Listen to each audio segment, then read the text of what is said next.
Arkadaşlar merhabalar. Nasılsınız?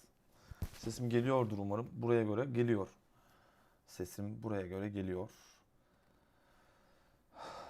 Nasılsınız? Umarım iyisinizdir.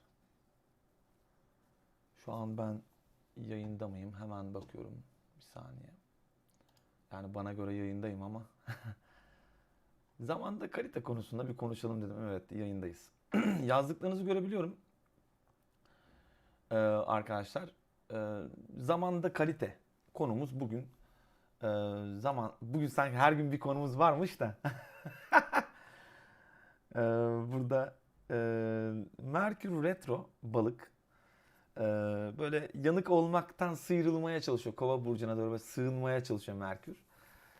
Geri geri gelirken böyle benim de 3 derecede 1 derecelerde güney ay düğümüm var.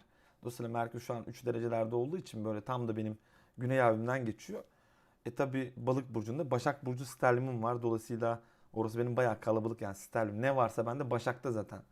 O yüzden biraz işte zaten Başak sterlimim olduğu için Başak ne demek? Parçalamak. Bazen parçalamak istiyorum mesela. Ee, işte bu parçalama isteği. Titiz, analiz. Evet yani yok etme arzusu da buradan geliyor. Tabii bu tarz insanlar biraz cinayete meyillidir yani. Ulan canlı yayında nereden giriyoruz? Burada ama bu demek olmuyor ki ben cinayet işlerim. Yani işledim ya da işleyeceğim ya da bak şimdi bu bir potansiyel meselesi. İşte nasıl anlatayım?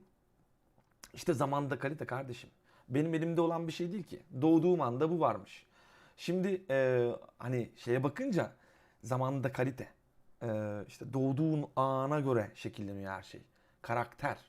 Karakteri normalde şartlar altında, normal şartlar altında bakınca diyorsun ki ben seçmedim ki. Bu karakteri ben seçmedim diye algılıyorsunuz değil mi? Ama bu karakteri sen seçtin mi arkadaşım? Ama işte hatırlamıyorsun bunu. İşte birçok şeyi hatırlamıyoruz. Aslında baktığımız zaman da burada hatırlamamızın nedeni de büyük bir nimet zaten. Burada şuradan da soruları açayım ki. Ee, bir dakika. Evet. Evet. Ee, bu buradan da görüyorum. Sesimi kısayım. Yayına gitmesin. Tamam. Evet. Şöyle şunu önüme sokayım şunu dur. Evet. Yani şey olarak da e, şimdi e, bir dakika şu ekranımı da değiştireyim. Evet. Ulan masmavi çıkmışız ya. Gazino gibi kusura. İşte bu gazino ortamında insan düşünüyor arkadaşlar. Yani düşünüyor diyor ki ya oğlum diyor evrende adalet yok gibi algılıyor insan ilk etapta. Çünkü bakıyorsun yani diyorsun ki abi bir matematik var ama bize anlatılan gibi işlemiyor yani bizim inançlarımız tabii ki yani elhamdülillah Müslümanım lütfen beni bu konuda yadırgamayın ama elimdeki bilgilerle kusura bakmayın ben yani bunu da sorgulamak zorundayım çünkü 1400 sene önce aktarılmış bir Kur'an-ı Kerim var ki biz bu Kur'an-ı Kerim'i ne kadar algılıyor biliyoruz. Bilmiyoruz çünkü Arapça bilmiyoruz. Dolayısıyla elimizde sadece bir hadisler kalıyor ki onu da şaibeli olduğu kısımlar var. E, yani inançlarımızı sorgulamak zorundayız. Çünkü burası dünya gezegeni ve Plüto var. Ve dolayısıyla inançlarımızla suistimal edilmek istemiyorum. Çünkü ben çok edildim. E, burada bu anlamda sorgulamamız gerekiyor. Ha şu var ben sorguladım ne oldu? Kesin Allah var. Yani net bak netim. Yani bu evrende kesinlikle Allah var. Yani kesinlikle var. Yani bunun aksini iddia eden bir insanın cahil olması gerekiyor. Hele ki benim gibi yani benim önümdeki şu bilgilerin sadece hani ben çok mu alimim değil. Bak onu demek istemiyorum. Şunu anlatmaya çalışıyorum. Yani astrolojinin %1'ini bilip de bir insan hani şu matematiği gördüğünde zaten diyor oğlum diyor yani burada abi burada iki tane ihtimal var. Ee, bir kere kesinlikle yani ikisi de gerçek. Yani kesinlikle ikisi de var. Allah tek var. Kesinlikle var. Ve biz ilahi bir makinenin içindeyiz. Yani bu Yani öyle bir eş zamanlılıkla işliyor ki bu matematik yani. Öyle bir eş zamanlılıkla işliyor ki. Yani ona şahit olduğunda diyorsun yani abi ben şu anda bir bilgisayarın içindeyim yani. Bilgisayarın içindeyim. Ha tabii ki e, bu bir olasılığı daha ortaya koyuyor. Yani diyor ki insan ulan oğlum insanlık yani şunu da düşünüyor insan. Diyor ki insanlık çok ileri bir vaziyete geçti de böyle bir evren diye bir şey hani bir sanal ortam yaratıp da içeride suç işleyenleri o dünyadan bu dünyaya mı attılar acaba? Hani böyle bir film vardı Netflix'te bilmiyorum izleyenler var mı? Ben izlemiştim de hatırlamıyorum şimdi ismini. Hani bir yerde suç işliyorlar. Ee, Yani bir dünyada suç işliyorlar. O suç işleyenleri bir yere sana yani bilmem kaç dakikalığına cezalandırıyorlar ama o birkaç dakika çok büyük bir dakika yani zaman, ömür. Bu da bir ihtimal ama şimdi o zaman şu soruyu doğuruyor. Yani diyorsun ki kardeşim bir dakika o zaman şu soru. Tamam yine bir Allah var. Yani çünkü bütün her şeyi yaratan biri olmak zorunda tamam mı? Çünkü insanlık var oldu o kadar medeniyete ulaştı tamam. Üstün bir medeniyete geldi tamam. Ya da bir canlı ırk yani o kadar yüksek bir medeniyete geldi diyelim. Ama şu soruyu da ortaya koyuyor. Kardeşim şunu da unutmamak lazım. Bu evrende bir sürü kara delik var. Yani bu evrende bir sürü gezegen var. Manyetik etkiler sonucunda kutuplar kayıyor, öyle oluyor, böyle oluyor. Yani şöyle diyeyim, senin zaten belli bir medeniyete ulaşmana izin bile vermiyor. Yani bu çok düşük bir olasılık. Çünkü yani ben bu yani evren kaos arkadaşlar. Hani bu matematik öyle bir matematik ki zaten benim hayran olduğum nokta burası. Kaos bir matematik. Yani eş zamanlılık felsefesi veya bir şöyle söyleyeyim yani bilim adamları buna şey diyor yani evrende evet bir matematik var ama düzensiz işleyen bir matematik var. Yani ya da şöyle söyleyeyim kaos ortamı var. Yani bu kaos ortamında bir medeniyet kurulması çok yüksek bir medeniyet kurulma ihtimali çok düşük. Çünkü arkadaşım ya bir gezegen sana çarpacak ya sen bir kara deliğe çarpacaksın ya da yani sen tam kurarken tabii ki böyle üstün medeniyetler yok mudur? Olmuş olabilir ama ben o üstünlüğe ulaşabildiklerini zannetmiyorum. Yani çünkü bakıyoruz ki onlar da içerideler. Yani onlar da buradalar. Yani dışarıda biri olmalı. Yani bu kişi bence bütün evrensel işte o şu anda bilim adamlarının kabul ettiği nokta işte o kara madde dedikleri ya da her şeyi tamamlayan şey, yapbozu tamamlayan şey, kara madde veya yani bilim adamları bile geldiler artık bu noktaya. Yani dediler ki kardeşim ilahi bir düzen var. Evet kabul ediyoruz bu bir kaos şeklinde işliyor ama yani kaotik yani normal bir standart düzen yok.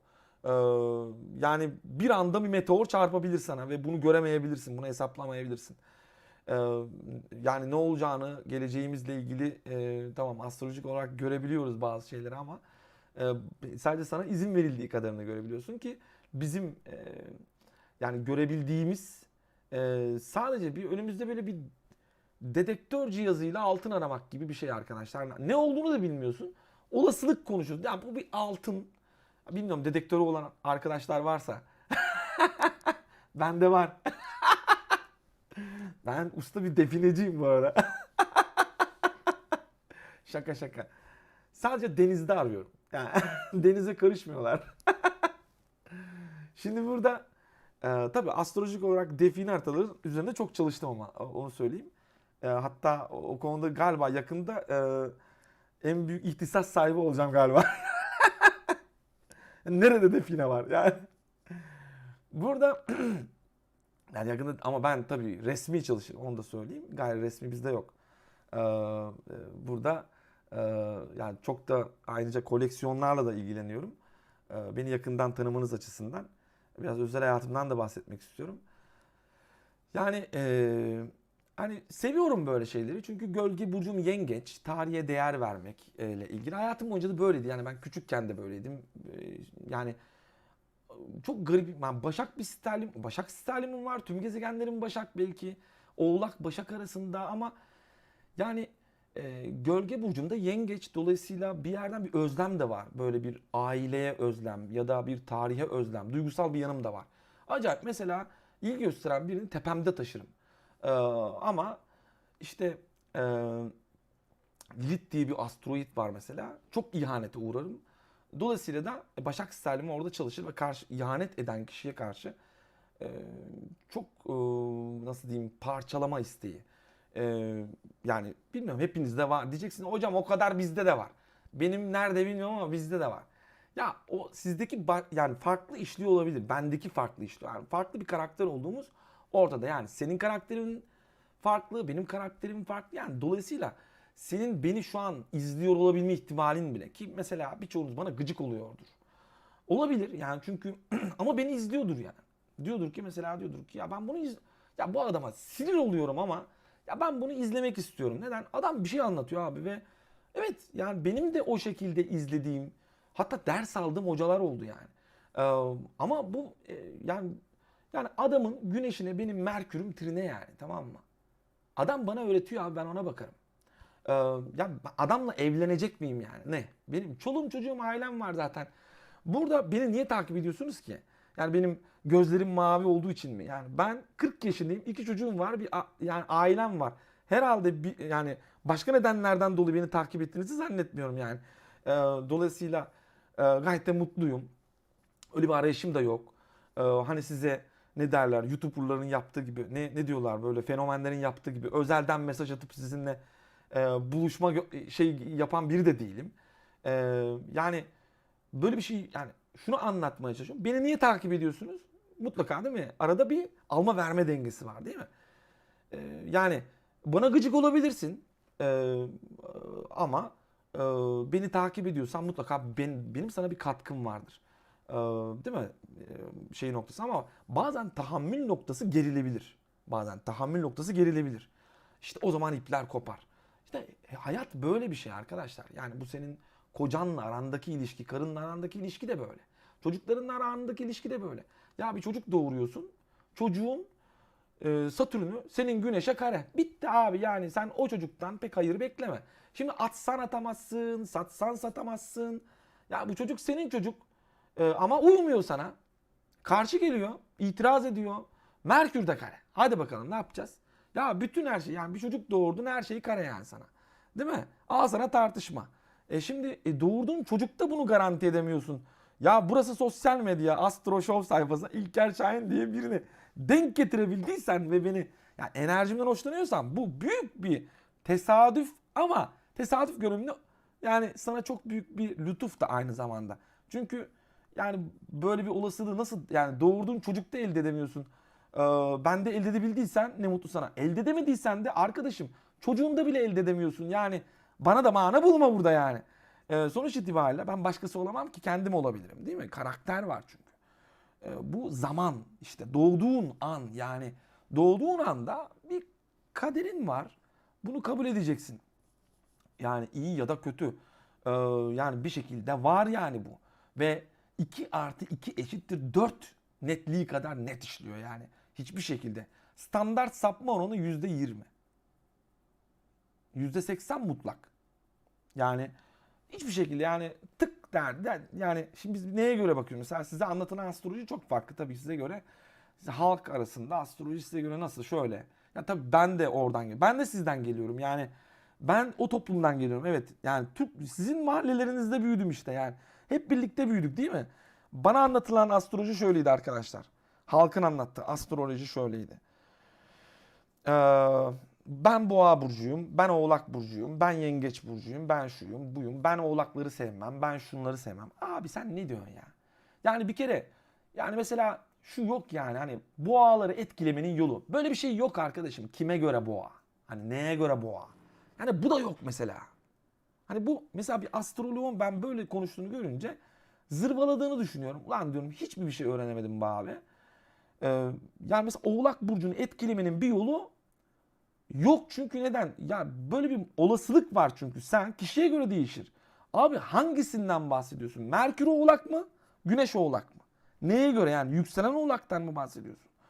Çünkü neden? Abi sen şimdi tamam Güneş'in senin diyelim Güneş'in senin Aslan.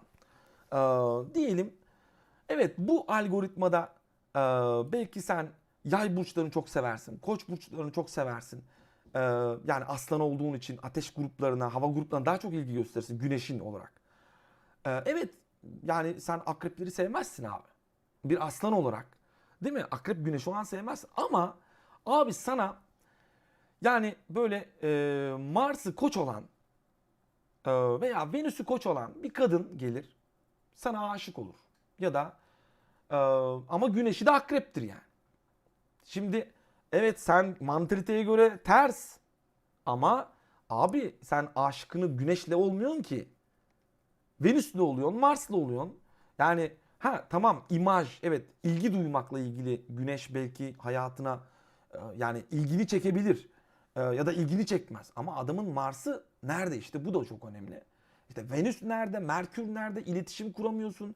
Ya da kuruyorsun belki. Hani diyorum ya bak içinizdeki çoğu bana gıcık olabilir.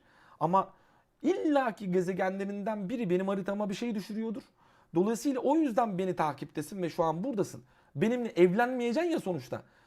Sonuç itibarıyla beni takip etmenin zaten sınırı bu. Yani ben sana bir şey öğretebiliyorsam zaten beni takip etmelisin. Yoksa beni niye takip ediyorsun ki? Bu bir saçmalık. Bu bir yani kaos. Yani bu bir saçmalık olur yani. Dolayısıyla e, baktığımız zaman evet zamanda kalite. Herkes bir kaliteyle doğdu. Ve öyle bir kaliteden bahsediyoruz ki bu kalite hala devam etmekte. Yani zaman dediğimiz kavram sürekli arkadaşlar üretim yapıyor. Sürekli üretim yapıyor. Sürekli. Sürekli bir üretim var yani bu evrende. Ve enteresan bir matematik işliyor. Mesela örnek. Sen doğduğun anda elde ettiğin bir kadersel olasılık var. Bu senin natal haritan. Ama senin natal haritandaki potansiyelle e, yani yapacağın şeylerin, başlatacağın enerjilerin zamanda kalitesi natal haritanla paralel işliyor. Yani eş zamanlı işliyor. Mesela örnek. İşte diyoruz ya zaten %80 bir mutlak olgu var. Sen bu mutlak olguyu aşamıyorsun. %20 bir özgür iraden var. Onu da zaten kullanamıyorsun. Kullandığını zannediyor birçok insan ama ben kullanabildiklerini zannetmiyorum. Ki astroloji ile ilgilendiğimden beri yani 2015'ten beri ben edindiğim bilgilerle e, vardığım sonuca göre birçok şeyi aslında yapmak istedim ama yapmamayı seçtim sonradan. Çünkü astrolojiye göre yapmamayı seçtim. Çünkü haritamda bu konuyla ilgili potansiyel ya da bu konuyla ilgili ters orantı vardı. Ama sistem beni onu yapmaya sürükledi. Ama ben kabul etmedim. Yani demek istediğim şey şu. Onun dediği anda başlatsaydım kötü sonuç elde edecektim. Çünkü haritamda bu konuyla ilgili olasılık var. Şimdi yani haritanızla eş zamanlı işliyor aslında. Dürtüsel işliyor yani gökyüzü. O zaman şöyle bir şey var aslında. Astroloji gerçekten çok büyük bir nimet o zaman. Bize Allah'ın göndermiş olduğu bir nimet bence. Yani biz bunu fal statüsünde koyanların gerçekten cahil, cühela takımı olduğunu düşünüyorum. Yani kusura bakmayın ağır konuşacağım çünkü onlar yüzünden zaten ben de bugüne kadar öyle düşünerekten 35 senemi heba ettim. Şu an 40 yaşındayım yani daha 5 senedir astrolojiyle ilgileniyorum. Dolayısıyla 35 senemi de bir sürü yanlış karar verdiğimi düşünüyorum. Mesela şey var mesela İslam'da mesela istişare var. Evet var yapmalıyız istişare yapmalıyız değil mi? Birilerine sormalısın diyor ama işini eline sormalısın. Ama kime göre? Neye göre? Mesela bu da sorgulanmalı. Çünkü neden? Tamam İslam'da istişare var. Arkadaş yani mesela örneğin e, adamın sana Jüpiter'i kare yani. Tamam mı? Değil. Sen mesela e, harita berbat durumda. İşin ehli diye gittin adama sordun. Adam seni yanıltabilir. Yapma diyebilir. Ya da şöyle yapmalısın diyebilir. Yani senin istişare yapacağın adam da burada haritaya göre değişiyor. İşte senin orada örneğin 1,7 ya da mesela 3,9 aksında bir Neptün Mars karşıtlığın varsa ne olur suistimal edilirsin. Dolayısıyla belki de sen yapsaydın çok kazanacaktın. Ama o adam sana yapma dedi.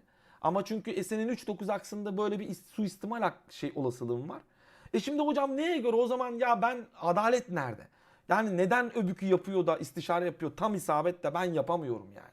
İşte tam da bu noktada işte. Ben onu söylemeye çalışıyorum. Yani o zaman aklınızı başınıza alın. Bu hayatta biraz bireyseliz arkadaşlar. Onu belirteyim. Yani aslında Evet, baktığımız zaman matematiksel olarak bireyseliz. Ve ben sadece haritamın müsait olduğu kişilere yardım edebilirim. Yani potansiyel olarak. Ee, evet yani ve diğerleri de benim sevmeyebilir.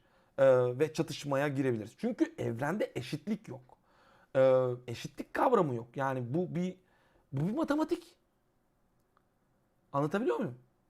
Bak mesela örnek Tayyip Erdoğan'la Sayın Cumhurbaşkanımız Rusya Putin haritasında gayet bir uyum vardı. Adamlar bunca sene yardım ettiler. Ama Putin'in Mars'ı Tayyip Bey'in 12. evine geliyor. Aslında bu gizli bir projede çevirdiklerini ortaya koyuyor ama Putin'in aynı zamanda tabii olasılık olarak Merkür'ünün de biraz ajan ruhlu olduğunu da düşünürsek arkadan iş çevirebilir.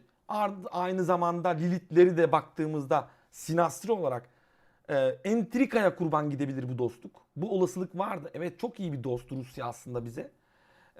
Yine ülke haritaları bakımından da böyle. Ama gel gelelim işte bu kadar yatırım. Bak şimdi nelerle karşı karşıyayız. İşte anlatabiliyor muyum ne demek istediğim? Yani bir olasılık orada her şeyi çevirebilir, ters de çevirebilir. Burada yani Lilith deyip geçmeyin. Birçok astrolog da bu konu hiç gelmiyor. Herkes tabii ben mesela asteroidleri çok önemsiyorum. Bu noktada ki mesela en çok Chiron ve Lilith üzerinde es geçerim. Yani ki ben bunu temel seviyede anlatıyorum. Yani temel seviye müfredatımda var benim Lilith ve Chiron. Ki normalde astroloji camiasında pek asteroidler anlatılmaz. Yani normal klasik astroloji daha çok şey üzerine. Yani 7 planet, 3 tane modern planet. Yani hatta bazı yerler hani bazı akademiler tek sadece 7 planet. Yani üzerine de verenler var. Yani Uranüs, Plüton, Neptün'ü hiç karıştırmıyorlar. Aslında yani tabii her yiğidin bir yoğurt yiyişi var. Yani hepsi mantıklı. Evet, hepsi mantıklı. Yani sonuçta bu bir teknik. Ama tabii bu yani ben mesela Chiron ve Lilith'i önemsiyorum. O yüzden temel müfredatımda daha temeldeyken öğrenciye Lilith'i tanıtıyorum yani. Bu Lilith yani bit gibi, kene gibi bir şey. Plüton'un dişisi arkadaşlar. Yani Plüton'un dişisi. Bu Lilith ne kadar önemli size şöyle anlatayım. Yani Plüto var ya Plüto hani dediğimiz o mutlak güç. Hani diyorum ya burasını plütonik güçler yönetiyor arkadaş. Burası bir cehennem. Dünyanın bana cennet olduğunu ispatlayamazsınız. Elimdeki verilere göre dünya bir cehennem. Çünkü dünyanın dönüş frekansı ki hertz olarak baktığımızda la notasına denk geliyor. Zaten la notası çok hani müzikalciler bakımından da çok şeydir. Böyle rahatsız edici bir sestir. La notaları. Yani la notası biraz rahatsız edici bir sestir. Yani burasının zaten çok rahat bir yer olmadığı belli. Çünkü dünyanın dönüş notası da la. Lanet bir yer yani burası. Ama evet zaten şey değil mi? Zaten İslam felsefesinde de bu var mesela. İslam felsefesinde de ne diyor mesela? Hani dünya lanet bir yer diyor. Allah lanet etti diyor mesela. Böyle İslam felsefesinde var bu. Değil mi? Baktığımız zaman ulan lanet ettiği bir yerdeyiz. Yani Allah'ın lanet ettiği bir yerdeyiz. Dolayısıyla pek de muhteşem şeyler beklemeyin. İşte evet şehitlerimiz oldu. Ee, Yani gerilimli bir hava. Evet bu hayatta arkadaşlar inişli çıkışlı her şey. İniyorsun, çıkıyorsun. İniyorsun, çıkıyorsun. Aynı bir gemide yolculuk yapar gibi. Dalgalı sulardayız. Dolayısıyla zamanda kalite dediğimiz kavram, dolayısıyla biz doğduğumuz anda bir natal harita var ama bir de transit etkiler var. O transit etkiler senin natal haritana göre otomatik olarak bir de orada etkiliyor yani.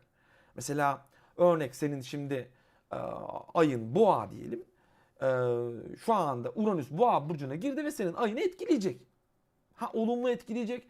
Yani senin ayın boğa burcunda ama güneşin ya da Mars mesela e, Aslan burcunda. Ay Mars karem var.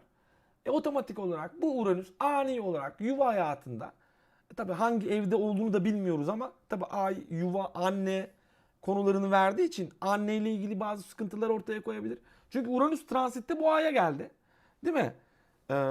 Jüpiter lütfen gider misin? Ben Jüpiter deyince şey deyince işte Mars deyince bu geliyor hemen. Alıştı hayvan ne yapsın o da alıştı. O da astroloji öğrendi hayvan. Kediyi bağlasak burada astroloji öğreniyor arkadaşlar. Kedi bile astroloji öğrendi. Evet. Burada şimdi Evet bir Lilith nasıl buluyoruz? Lilith diye yani Astro.com'da Lilith diye ekleyebilirsiniz. Ee, Yani asteroid numarası vardı ama yani şeye sor, Google'a sor, Lilith'i yani asteroid numarasıyla da ekleyebilirsin. Asteroid listesi var altta Astro.com'da. Oradan girerek şey yapabilirsiniz. Ondan sonra. Ee, Aynen Mehmet, aynen. Dünyanın kelime anlamı zaten aşağı demek yani. Evet, aşağılık bir yerdeyiz. Yani dolayısıyla arkadaşım, ya biz bak şunu kabul etmemiz lazım. Ya lütfen Jüpiter gider misin? Hadi kızım, hadi kızım. Hadi bir tanem, tamam. Sana sonra ilgi göstereceğim lütfen. Tamam, tamam, hadi git bakalım sen. Hadi şurada yat bakalım sen, hadi git. Hadi. Benim dikkatimi dağıtıyorsun. Şimdi evet, zaten şunu kabul etmemiz lazım arkadaşlar. Bu sefer cennet gibi bir yer beklediğimiz için cehennem çıkınca da hüsrana uğruyoruz. Ha, ben sizin canınızı sıkmak için şu canlı yayını yapmıyorum. Beni yanlış anlamayın. Bu dünyada cennet de kazanıyorsun, onu da söyleyeyim. Yani burada da buraya niye geldik? Buraya gelmek zorundayız. Burada çok önemli bir deneyim elde edeceğiz arkadaşlar. Yani onun bilincinde olun öncelikle. Farkında olun, farkında olun diyorum. Neyin farkında olacağım abi? Yani abi savaş çıkacak mı, onun mu farkında olalım? Ya o değil ya, şu var. Evet, belki de evrensel olarak belki de çok gergin şeyler olacak. Mesela Satürn Kova'ya giriyor şimdi. Satürn Kova'ya girdi. Bütün özgürlüklerimiz belki kısıtlanacak bir sürü anlamda. 2,5 yıl zaten Kova'da. Satürn Kova'ya ne zaman girse özgürlüklerimiz kısıtlanmış. Arkadaşım, bu bir istatistik ya. Hani astrolojiyi bir kenara koy. İstatistik olarak baksan zamanları belli yani. Satürn Kova'ya ne zaman giriyor? Hani geçmişi bir incelediğin zaman zaten hep bir sıkıntı çıktığı ortada. Tabii dolayısıyla ama bu kişisel olarak, bu genel olarak mesela tabii ki Satürn'ün Kova'ya gitmesi bu sefer çok büyük sıkıntı. Neden? Çünkü Uranüs de Boğa'da. Bu Satürn'ün Kova'ya gitmesi Uranüs'ü etkiler. Satürn Uranüs karesi yapar. Dolayısıyla bu daha önceki Satürn Kova süreçlerinden biraz farklı olacak. İşte zamanda kalite bakın nasıl işliyor, görüyor musunuz? Yani evet, bir matematik var ama bu matematik öyle bir matematik ki arkadaşlar, pek bir düzeni de yok. Yani böyle hani geriye sarıp da 1976 yılında da böyle olmuş tam diyemiyoruz yani. Çünkü neden? 1976 yılında uyumluydu. Atıyorum mesela. Şu an tarihleri kafadan atıyorum. Ama bu sefer uyumsuz yani. Ha işte onu demek istiyorum. Bütün her şey üst üste geliyor şu anda. Dolayısıyla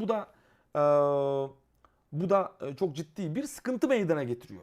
Çünkü Satürn neden diyorum ben, ben en çok olabilecek bir depremden korkuyorum. Yani onu söyleyeyim. Çünkü Satürn Uranüs karesi tabii teknolojik olarak bizi çok etkileyecek. Teknolojik olarak bir sürü sıkıntılar. Belki de Facebook gidecek gümbürtüye. Belki de birçok sosyal medya gidecek gümbürtüye. Yani arkadaşlar şöyle diyeyim. Yani önümüzdeki dönem yani 2000 tabii şu an aslında çok iyi. Bak, bu sene savaş çıkar mı? Çıkmaz bu sene. Bu sene bir sürü retro var. Her şey geri adım, tamam mı? Dolayısıyla bu sene yani bunlar alıştırma yaparlar arkadaşlar.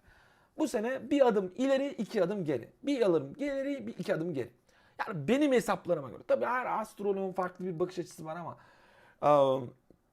Satürn tekrar retro yapacak. Mars retro yapacak Ağustos'tan sonra. Daha Venüs retro yapacak yani.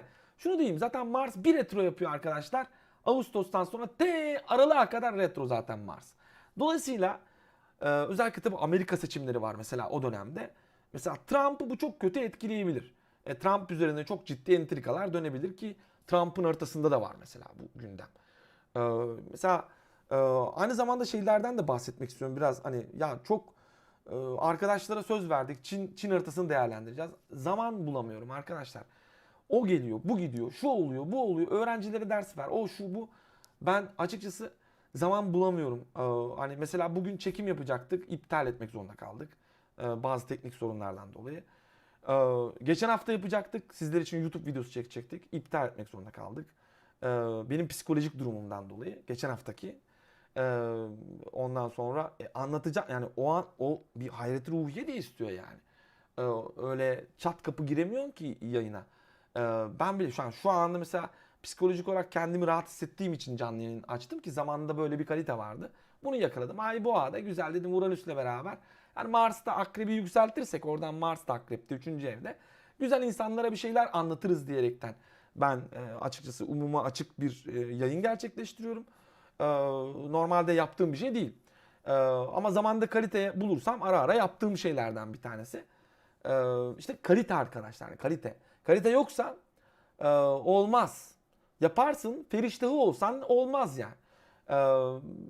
İşte sen mesela haritanda çok iyi bir potansiyel vardır. Yaparsın olur.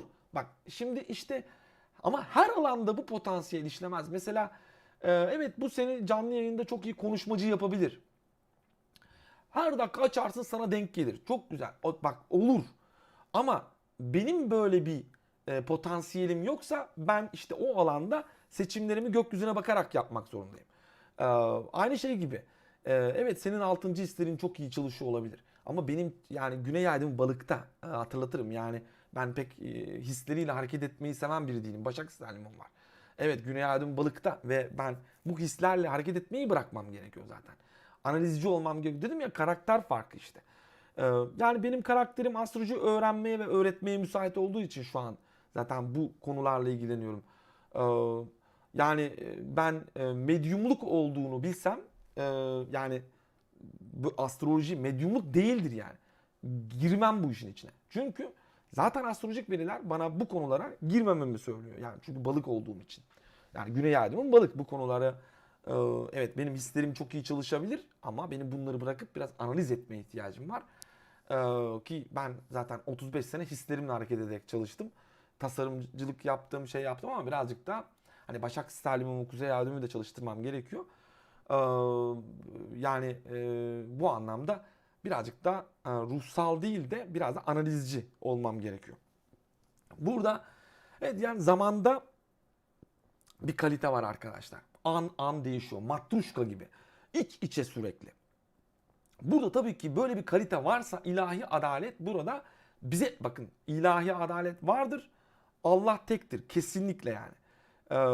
Vardır ama bize anlatılan ilahi adalet biraz revize edilmelidir. Maalesef yani kusura bakmayın hangi kitapta okudunuz ne okudunuz bilmiyorum ama evet benim de okuduklarımı ben reddediyorum artık. Yani bize anlatılan ilahi adalet mantalitesi yanlıştır. Çünkü biz bir kere şunu kavrayamadık.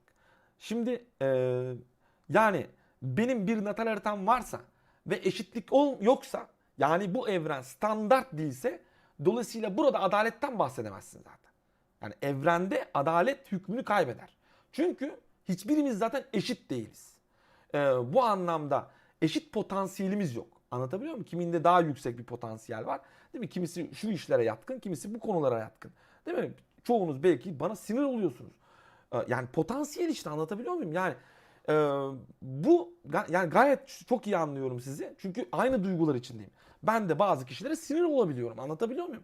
Yani beni bu anlamda iyi yani şey değer yani birini gördüğünüzde böyle yani hemen matematik. Benim mesela astrolog olduktan sonra en büyük kazandığım şey şu. Ee, Hemen olayı astrolojik olarak düşünüyorum mesela. Diyorum ki ya bunu kesin diyorum Mars'ı buna kare yaptı. Yani astrolojik olarak düşünüyorum. Yani burada bir kavga varsa işin içinde Mars var yani. Bu buna vurduysa kesin burada Mars var. Anlatabiliyor muyum? Yani ama evet bazen düşmanın bile sana çok şey öğretebilir. İşte anlatabiliyor muyum? Güneşi güneşine trine yapar. Atıyorum. Ee, Mesela örnek e, adamın e, Satürn'ü kadının Venüs'üne trine yapar. Mesela Satürn'ü Venüs'üne trine yapar. Natal haritası. Mesela kadının Satürn'ü ne olsun? Başak. Kadının Satürn'ü Başak. Adamın da Venüs'ü Oğlak olsun. Tamam. Toprak toprak. Tam trine. Veya sekstil fark etmez. Akrep de olabilir yani. Veya boğa veya yengeç veya balık yani. Balık olduğunda karşıt yapar. Yani gene Satürn Venüs karşıtlıkları bile iyidir yani. Bu anlamda güzeldir. En azından görürsün onu. İlgi çekici gelir. Yani haritalardaki karşıtlıklar öyle hemen olumsuz yorumlanmamalı. Farkındalık uyandırır sana. Mesela ilişki haritalarında Satürn Venüs karşıtlıkları güzeldir yani. Burada çünkü farkındalık uyandırır. Ya da Satürn Güneş karşıtlıkları. Evet biraz itiraz da çıkartabilir, ortaya koyabilir ama en azından onu görürsün, fark edersin. Zaten önemli olan fark edebilmek değil mi? Milyonlarca kadın var. Milyonlarca erkek var. Neden o adam? Neden o kadın? Değil mi? Sen onu fark edebildiysen haritasında mutlaka bir şeyler var. Seni çekti. Bu enerji diğer adam değil de neden bu? Bak haritası uymuyorsa Brad Pitt gelsin olmaz arkadaşım, tamam mı? Evet sen belki Brad Pitt'e hayransın. Bu bile haritanla ilgili. Yani Brad Pitt'in haritasına senin haritan hayranlık uyandırıyorsa hayransındır. Bitti. Anlatabiliyor muyum? Sevmiyorsan da sevmiyorsundur. Haritan reddediyordur. Tiksinti geliyordur. Adamı görmek istemiyorsundur ki adam yakışıklı yani. Şimdi fiziksel olarak baktığımız zaman, biyolojik olarak düşündüğümüzde adam yakışıklı. Ama sana tilt oluyorsundur. İşte haritasında bir şeyler ters gelmiştir yani. Burada tabii bir sürü olasılık var. Yani astroloji gaybı bilmek de değil arkadaşlar. Onun da altını çizeyim. Gaybı bilemiyoruz yani. Burada sanki böyle önümüzde bir dedektör var. Bir dedektörle altın arıyormuşuz gibi. Hani sinyal ötüyor tıt tıt tıt tıt tıt. Lan diyorsun ki burada bir şey var. Diyorsun bir şey olabilir. Hani onun gibi bir şey. Tamam mı? Hani radar var önünde. Böyle radardan bakıyorsun. Diyorsun ki şöyle bir şey olabilir. Bak olasılıkları konuşuyorsun. Tamam mı? Gökyüzü bize yazıyor mesela. Onu diyor ki böyle bir olasılık var. Yani aynı bir gemi sürüyorsun mesela. Bir gemi sürüyorsun. Önünde navigasyon ya bildiğin aynen navigasyon. Tam tabiri astroloji bir navigasyondur arkadaşlar. Yani o gaybı bilmektir diyen bakın bizim şurada en büyük yaptığımız hata. Bir, biz gayb konusunu kader konusuyla karıştırmaktayız arkadaşlar. Kaderi herkes bilebilir. Bakın net söylüyorum. Bize öğretilen o kelimenin aslı değiştirilmiştir. Gaybı Allah bilir arkadaşlar. Kaderi herkes bilir. Çünkü ben burada oturduğum yerden kusura bakmayın ya pijamalarımla ben buradan bu kaderi bilebiliyorsam kusura bakma herkes bilir anladın? O zaman bizim şu dinimizin içerisinde kaderi kimse bilemez. Bu olguyu değiştirip gaybı kimse bilemeze getirmemiz gerekiyor. Yani kader dediğimiz şey sadece olasılıktır. Yani örnek alameti oluşmuş olan bir şey hakkında hüküm, ahkam kesilir. Bunu benim atam yapmış ya, senin atan yapmış ya. O zaman günahkarsa senin atan günahkar. Benim atam günahkar. Oğlum Osmanlı hiç araştırdın mı müneccim başta? Yani sen diyorsun ki ya bu günahtır faldır. La oğlum Osmanlı'da şeyhler yapmış lan bu işi. Anladın mı? Din adamları yapmış bu işi. Sen diyorsun ki böyle böyle olmaz. Ya kardeşim sen bir git bence o Kur'an'ı bir daha oku. Zaten problem okuyamadığımızdan kaynaklanıyor. İşte Ahmet Hoca'nın, Hüseyin abinin eline kalırsak ayvayı yedik arkadaşım. Tamam mı? Ya bu ilim çok değerli ya. Bu ilim çok değerli. Bu ilme hakim olan birçok şeye hakim olabiliyor. Onu net söylüyorum. Bir kere çünkü olumlu fırsatları görebiliyorsun, olumsuz fırsatları görebiliyorsun. Değil mi? Ne kadar güzel. Arabada giderken sinyal veren bir şey olsa. Değil mi? Şimdi bilmediğin bir yerde navigasyon hizmeti aldığını düşünsene. Mesela İstanbul'a gidiyorsun. Ben İstanbul'u hiç bilmem. Vallahi bak bana İstanbul'a bırakın ben hiçbir yere gidemem. Kesinlikle gidemem arkadaşlar. Yani ben metronun yerini bile bilmem. Hiçbir şey bilmiyorum. Navigasyon olmadığı anda orada tıkanırım ben. Şimdi ben burada Allah'ın lanet ettiği bir dünyada yaşıyorum. Ulan elimde navigasyon yok. Hayatla ilgili öngörü yapabileceğim bir navigasyon yok. Allah bana lütfediyor. Bir nimet gönderiyor İdris peygamberden. Zümrüt tabletlerden. Ama bu ilmi benim cahil Hamsof'ta yani kusura bakmayın hocam yasaklıyorsa o hocanın ben alnını karıştırırım. Yani bir kere arkadaşım senin ilmin ne filmin ne? Sen tamam mı? İdris peygambere mi iftira ediyorsun şu anda? Astrolog falcılıksa şayet İdris peygamber baş falcıdır. O zaman sen oraya getirdin konuyu dinden çıktın arkadaşım. Çünkü ulul azim peygambere Allah'ın Kur'an-ı Kerim'de övdüğü o iyilerdendir dediği bir peygambere sen şu anda iftira etmektesin. O zaman sen dinden çıktın. Ayvayı yedin. Çünkü bu ilmin kaynağı İdris'tir. Hermes, Merkür yani işte sana isimlerini sayayım ben. Yani bu işin kaynağı İdris'tir. İdris peygamberdir. Şimdi sen ona dil mi uzattın şimdi? Bak bu yönden düşününce değil mi böyle her şeyde dil uzatmamak lazım. İşte insan bilmediğinin cahil arkadaşlar.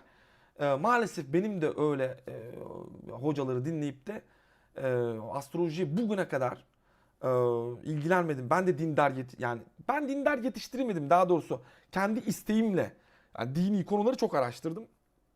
Çünkü Balık Güney Aydın'ın e, birinci evde. E, Dolayısıyla dini konuları hani çok severim böyle menkıbeler ama benim daha çok uçtu kaçtı masalları. Hani işte vay be sümma aşağı falan hani böyle. İşte falanca evliya uçmuş. Ben bunları çok severdim mesela 35 sene önce. 5 sene önce mesela ben bunlarla büyüdüm mesela. Benim yine onu da söyleyeyim yani ben bu konuyu ilk kendimi hatırladığımdan beri Allah'ı sorguluyorum ben. Yani kendimi bak bildiğim yaş ne zaman hani insan kendini ne zaman bilir. Ya ben mesela hayal meyal şurayı hatırlıyorum yani 8-9 yaşlarımda ben Allah'ı sorguluyordum arkadaşlar. 8-9 yaşlarında sorguluyordum yani. Benim öyle bir anılarım var. Hani hatırlayınca kendimi tam bildiğim yaşları 15-16 nettim yani. Hatta diyordum ateistlik kavgası içine giriyordum. Ben Allah'ı ilk önce reddetmekle başladım. Çünkü hani sorguluyordum elimde delil yok, kanıt yok. Çünkü ben dini bir eğitim de almadım hayatımda. Yani ailem çok dindar bir aile değil. Hani bana öyle bir eğitim vermedi. Haritam da bu konuyla ilgili pek müsait değil. Dolayısıyla ben böyle bir eğitim de almadım. Dolayısıyla bunu ben işte sokaktan işte hani dinimi sizin gibi işte bilmiyorum içinizde tabii ki bu konuda eğitim almış olan insanlar vardır. Bu anlamda daha iyi konumdadırlar. Ama ben öyle bir eğitim de alamadım. Dolayısıyla hani sokaktan işte arkadaşlardan işte televizyondan işte ne bileyim o zaman YouTube da yok böyle. Sorgulayamıyorsun hiçbir şeyi. Bir şey de öğrenemiyorsun. Hani nereden öğrendim? İşte arkadaşımın bana anlattı, hocamın bana anlattı işte falanı filanı. Camide dinlediğimiz kadar yani işte cuma hutbelerinde. Ee, Dolayısıyla tabii ki yaş 35'e kadar geldi. Menkıbelerle büyüdüm. Yani menkıbeler benim için muhteşem şeylerdi. Çünkü arkadaşım kaynak yok yani kaynak yok. Elimde bilgi yok yani anlatabiliyor muyum? Yani e, sana ilginç geliyor, enteresan geliyor. Çünkü evet ben Allah'ı reddetmekle başladım ama Allah'ın var olabileceğini ben 16-17 yaşlarında kesin emindim. Çünkü ölümle burun buruna geldim. Benim dayım vefat etmişti. Çok genç. Erkan dayım. Onu da buradan rahmetle anıyorum. E, Yani ben 15-16 yaşlarındayken falan da hiç unutmam yani.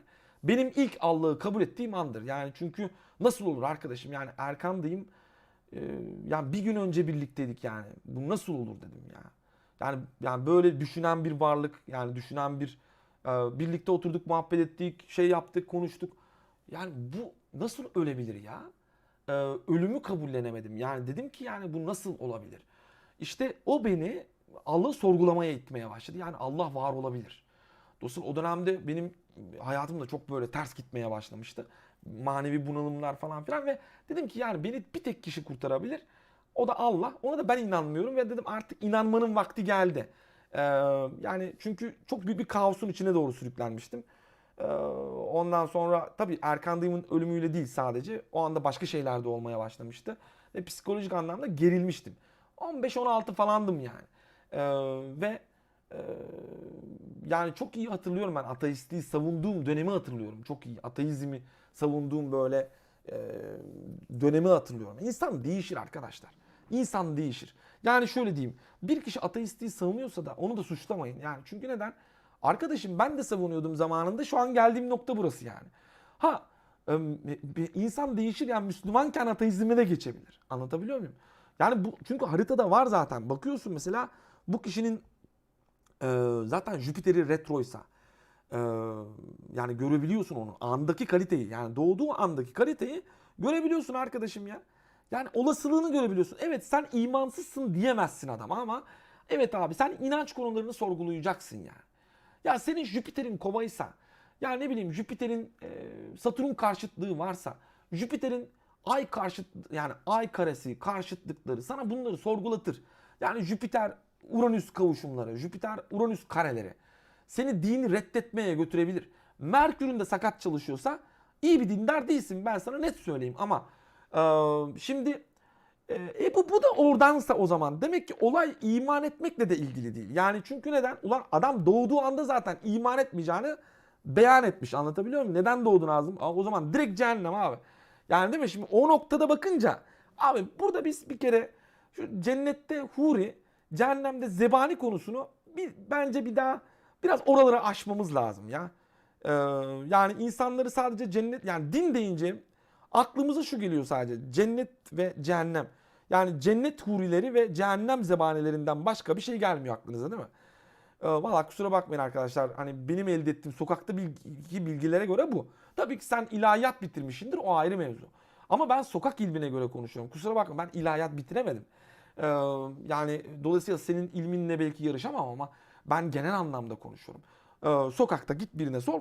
Yani İslam, din deyince aklına ilk geldiği şey, kusura bakma ama, cennet hurileri ve cehennem zebanileri. Dolayısıyla bizim aşabildiğimiz ve gelebildiğimiz nokta bu. Yani 1400 yıl önce gelmiş olan bir dinde gelebildiğimiz nokta ancak bu. Yani sen evrensel, yani evrenin şifrelerini barındıran evrensel kozmik bir kitabı Diyanet'in eline bırakırsan anca bu kadar olur. Yani kusura bakma. Şimdi hiç, yani önce kendimizi yargılayacağız, tamam mı? Adama da mana bulmayacağız ateist diye, tamam mı? Çünkü neden? Arkadaşım sen Diyanet'le anca bu kadar olur yani. Sen anca ölülerine okursun o Kur'an'ı, tamam mı? Ee, Sen anca ölülerine okursun çünkü anca cennet cehennem konuşursun falan. Şimdi arkadaşım haritada var zaten, adam iman etmeyecek. Bu adam o zaman ayvayı yedi. Ya burada adaletsizlik var. Çünkü neden? Adam zaten, abi sen ilahiyat okudun kusura bakma da haritanda var. Senin Jüpiter ayatrine. Oh kebap vallahi, iç güvesinden hallicesin. İlahiyat da bitirirsin Jüpiter 9'da. Jüpiter 9. evden gelmiş bir çakmış böyle. Akrep, yengeç Jüpiter'im var. Tamam mı? Oh yücelim de 9. evde. Tamam mı? Ay 1. evde Akrep burcunda. Sen böyle oradan almışsın yağlı ballı trineyi. Tamam mı? Merkür de Jüpiter'e trine. Sen ilahiyat da bitirirsin, şey de bitirirsin. İyi de be kardeşim. Adamın Jüpiter'e aya kare. Şimdi bu adam Merkür'e kare. Şimdi sen bu adamı sokağa bırakırsan bu adam anca bizim Diyanet'le olacağı bu kadar arkadaşlar. Kusura bakmayın. Ben elhamdülillah Müslümanım ama bazı şeyleri sorgulamak zorundayız arkadaşlar. Bu şu cennet ve cehennem olayından biraz da öte geçmemiz lazım. Hani cennet hurileri, cehennem zebanilerinin üstüne çıkmamız lazım artık. Yani sene olmuş 2020. O zaman o ateist olan abi hiç zorlama, yani hiç sıkıştırma. Sen çünkü neden? Sen yaşayamadın. Senin de yaşayamaman nedeni bu zaten. Senin de konuyu anlayamamışsın ki sen zaten anlatacaksın adama. Adam geliyor, bilim adamı. Bak en büyük paradoksumuz burada zaten. Şimdi bir kere bu kozmik kitap Kur'an-ı Kerim'in bir kere bilim adamlarının elinde olması gerekiyor. Bir kere net, burada anlaşalım. Kusura bakmayın, ben böyle düşünüyorum.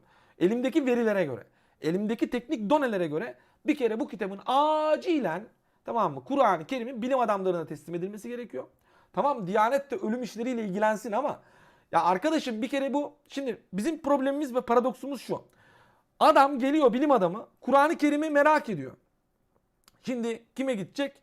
Bizim oradan molla çıkıyor. Adama abdest almayı anlatınca adam da diyor ki kardeşim kusura bakma, sizin orada din diyanet, yani diyanetten başka bir şey yok o zaman bu kitapta diyor, kapatıyor. Şimdi sen bir bilim adamına bu kozmik evrensel kitabı sadece cennet ve cehennem uğurlarıyla anlatırsan o bilim adamı sana güler, kusura bakma. Güler yani. Çünkü adamın elinde teknik done var. Anlatabiliyor muyum? Yani senin abdest alman, yani lan zaten aldığın abdest Kur'an'da yazmıyor. Anlatabiliyor muyum? Yani birçok konuyu Kur'an'da yok diye reddedip birçok konuyu da Kur'an'da olmadığı halde kabul eden bir milletiz.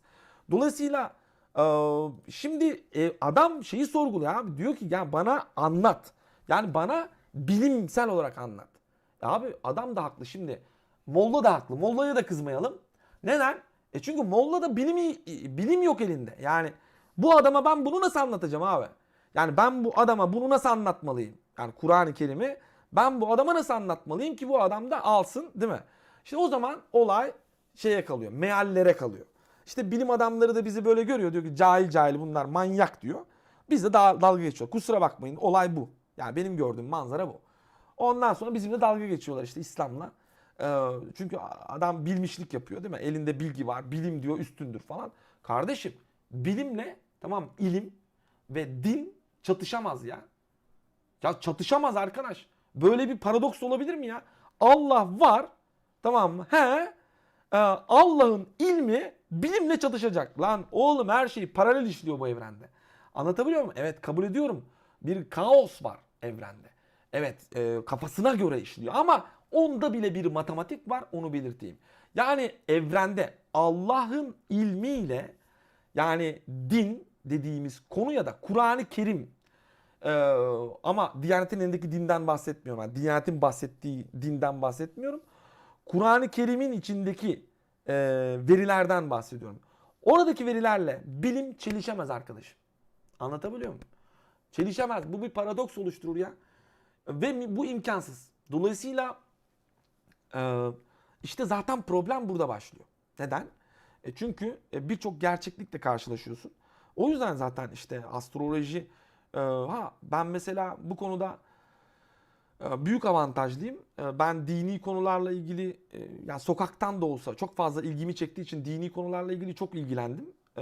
O yüzden de zaten şu anda elimdeki astrolojik verilere göre dini konuları sorguladığımda aslında ben konuyu çözdüm. Çözdüm de gel gelelim bunu izah edemiyorum. Çünkü neden?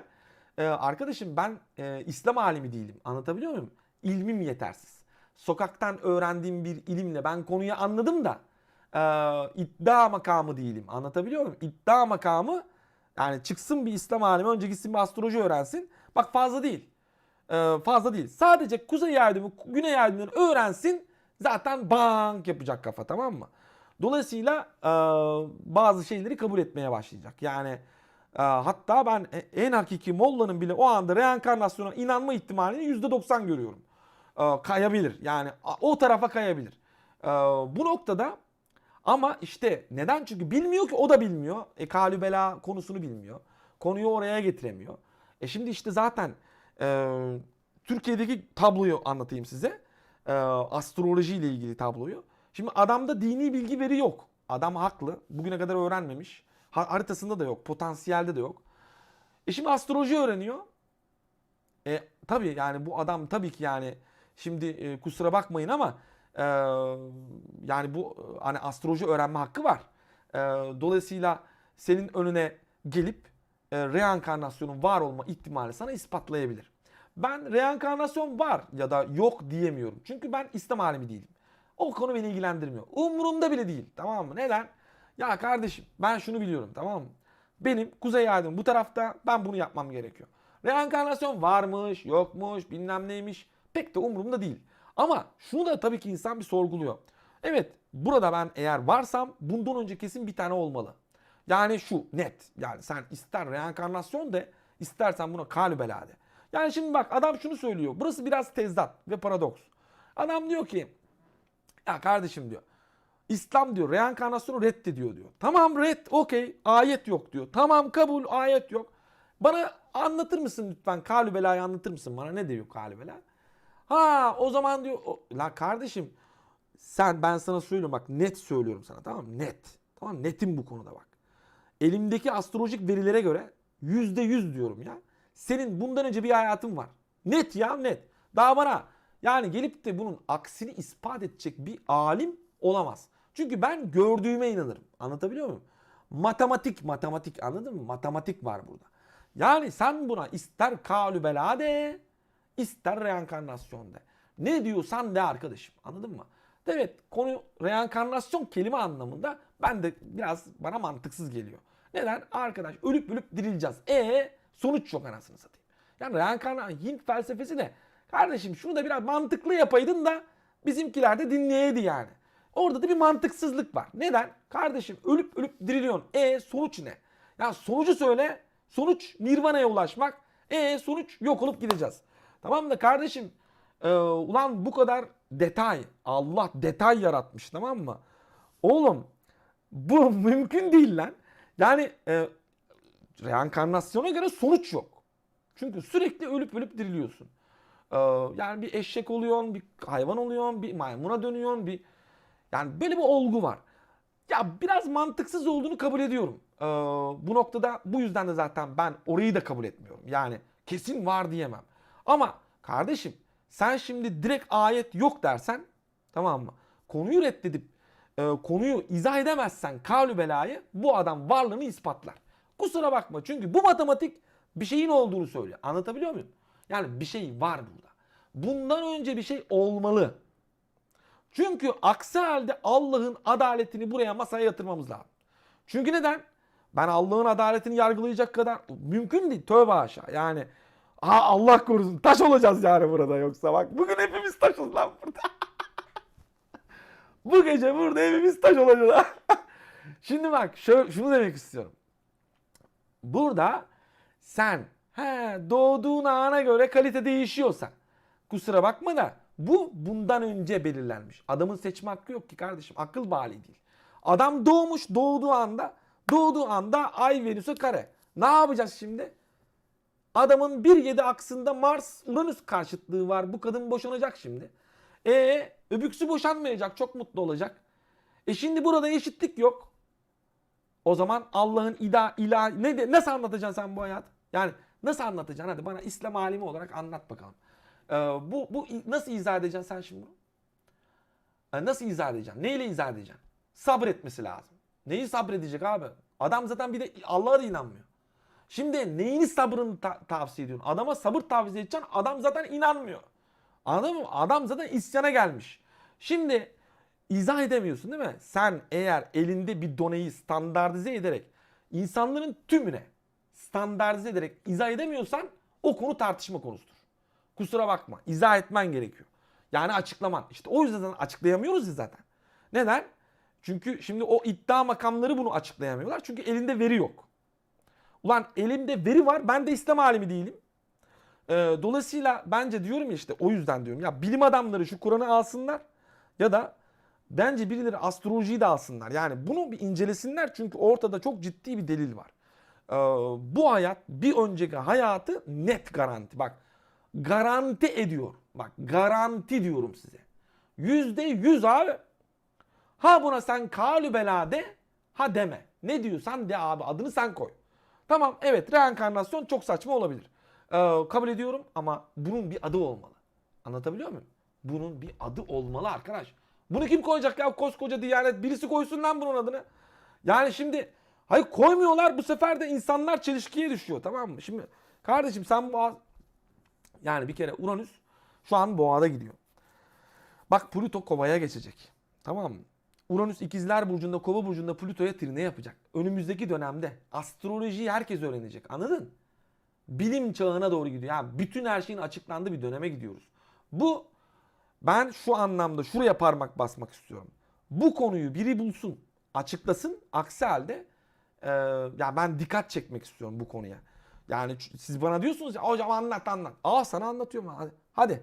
Şimdi gel de artık İlker Şahin dinden çıktı. Ya arkadaş işte şunu anlatmaya çalışıyorum bak. En az sizin kadar Müslümanım, tamam mı? Ve Allah'ın varlığını ama sizden daha çok kabul ettiğimi garanti ederim. Yani bence sizden daha fazla garanti ediyorum. Yani Allah kesinlikle var. Ama şu bizim Hamsof'ta inançlarımızı sorgulamamız gerektiğini düşünüyorum. Onu da altını çizeyim. Çünkü biz Allah diyerek bir yere de gelememişiz. Bu gerçekleri de görmemiz lazım. Yani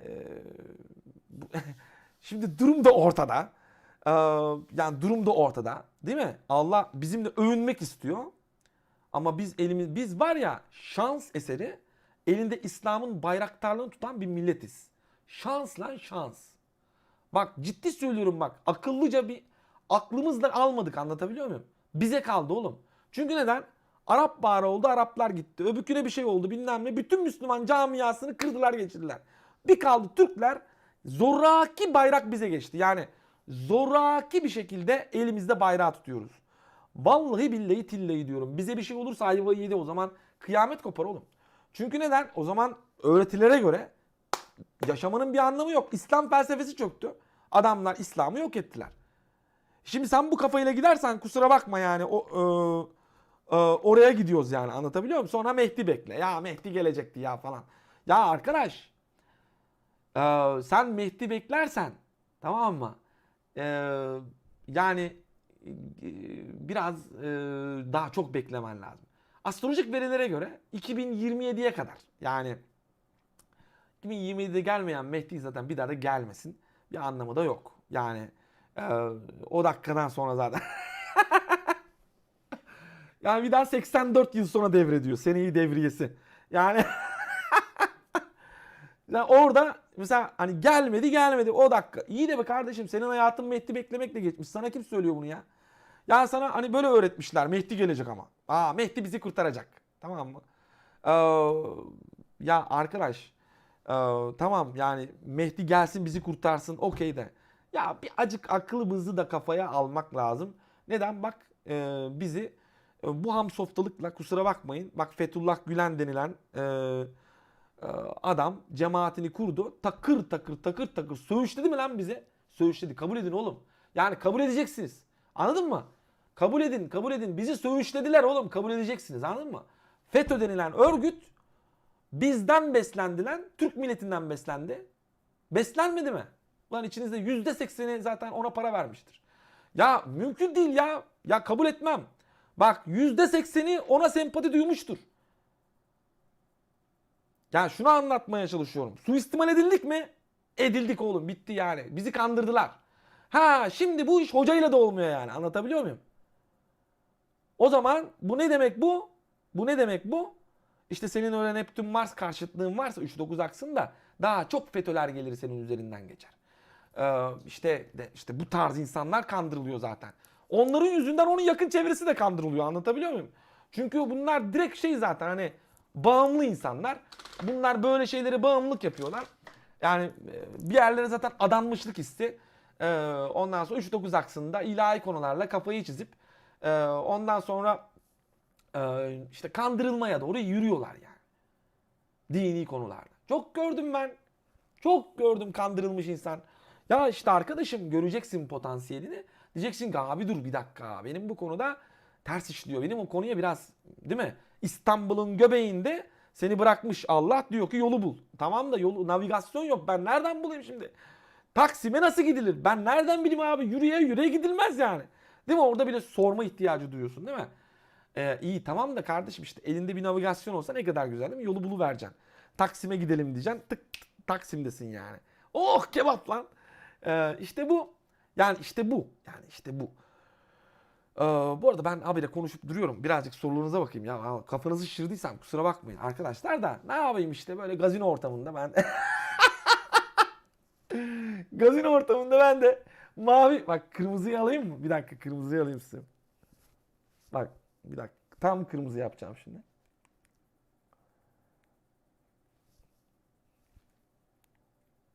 Ya bu kırmızıya nasıl geçiyor lan? Heh. Tam gazino oldu arkadaşlar. Tabii insan burada, bunları düşünüyordum ben de, işte insan tabii böyle bir ortamda insan tabii derin derin düşünüyor, böyle akrepte yükselince Mars'ta bile 3. evde Oğlak burcunda Jüpiter'e yakın. Dolayısıyla insan düşünüyor be arkadaş, düşünüyor. Bu düşüncemi sizlerle böyle paylaşmak istedim. Tabii sizi de e, dersiz başınızı derde sokmuş, düşüncesiz kafanızı düşünceye sokmuş olabilirim. Kusura bakmayın. Ama dilediğiniz zaman bırakabilirsiniz, yani yatabilirsiniz, uyuyabilirsiniz. Biz devam edeceğiz. Biraz bakalım. Sorularınıza bakalım. Ee, ya arkadaşlar, sigara içebilir miyim ya? Sigara kötü bir şey, içmeyin. Ama ben yani böyle bir haritayla sigara içmezsem çıldırırım. Yani dolayısıyla sigara içmeye ihtiyacı duyuyorum, izin verirseniz eğer. Ama sigarayı önermiyorum, tasvip etmiyorum. Alkol, sigara ve bunun gibi şeyleri yapmanızı tavsiye etmiyorum. Kendinize zarar vermeyin. Ama ben içmek istiyorum. İzin verir misiniz? Bir kişi izin versin, okey. Hiç dedim. Vallahi bak, ben bak Betül'e yükledim günahı, tamam mı? Ben Betül'e yükledim her şeyi. Okey. Şimdi yani bana kızmayın, ona kızın. İç dedi çünkü. Dolayısıyla birinizden izin almam yeter. Şimdi ay menzillerinden bahsedeyim biraz. Evet. Bir dakika dur. Evet. Mehdi'nin bize ihtiyacı yok. Bizim kurtuluşumuz için bizim Mehdi'ye ihtiyacı. Ya bize demişler ya, başınız çok pis belaya girecek. Mehdi gelecek ama hiç merak etmeyin ha.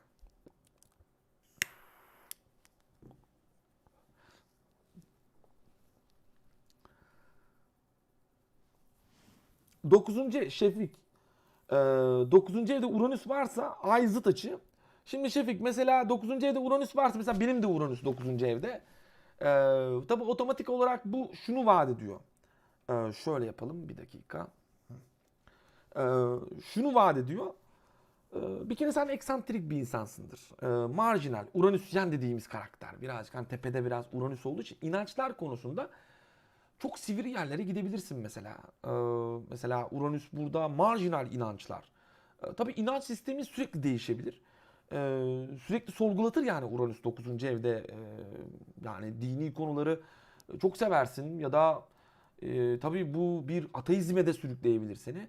Senin ilgini çeken konu felsefe. Anlatabiliyor muyum? Din. Yani bunları çok seversin. Uranüs'ün orada çünkü çalışır yani. Ay'a zıt açı olduğu için tabii ki tartışmaya girmeye hani reddetmeye de meyilli birisin onu söyleyeyim yani.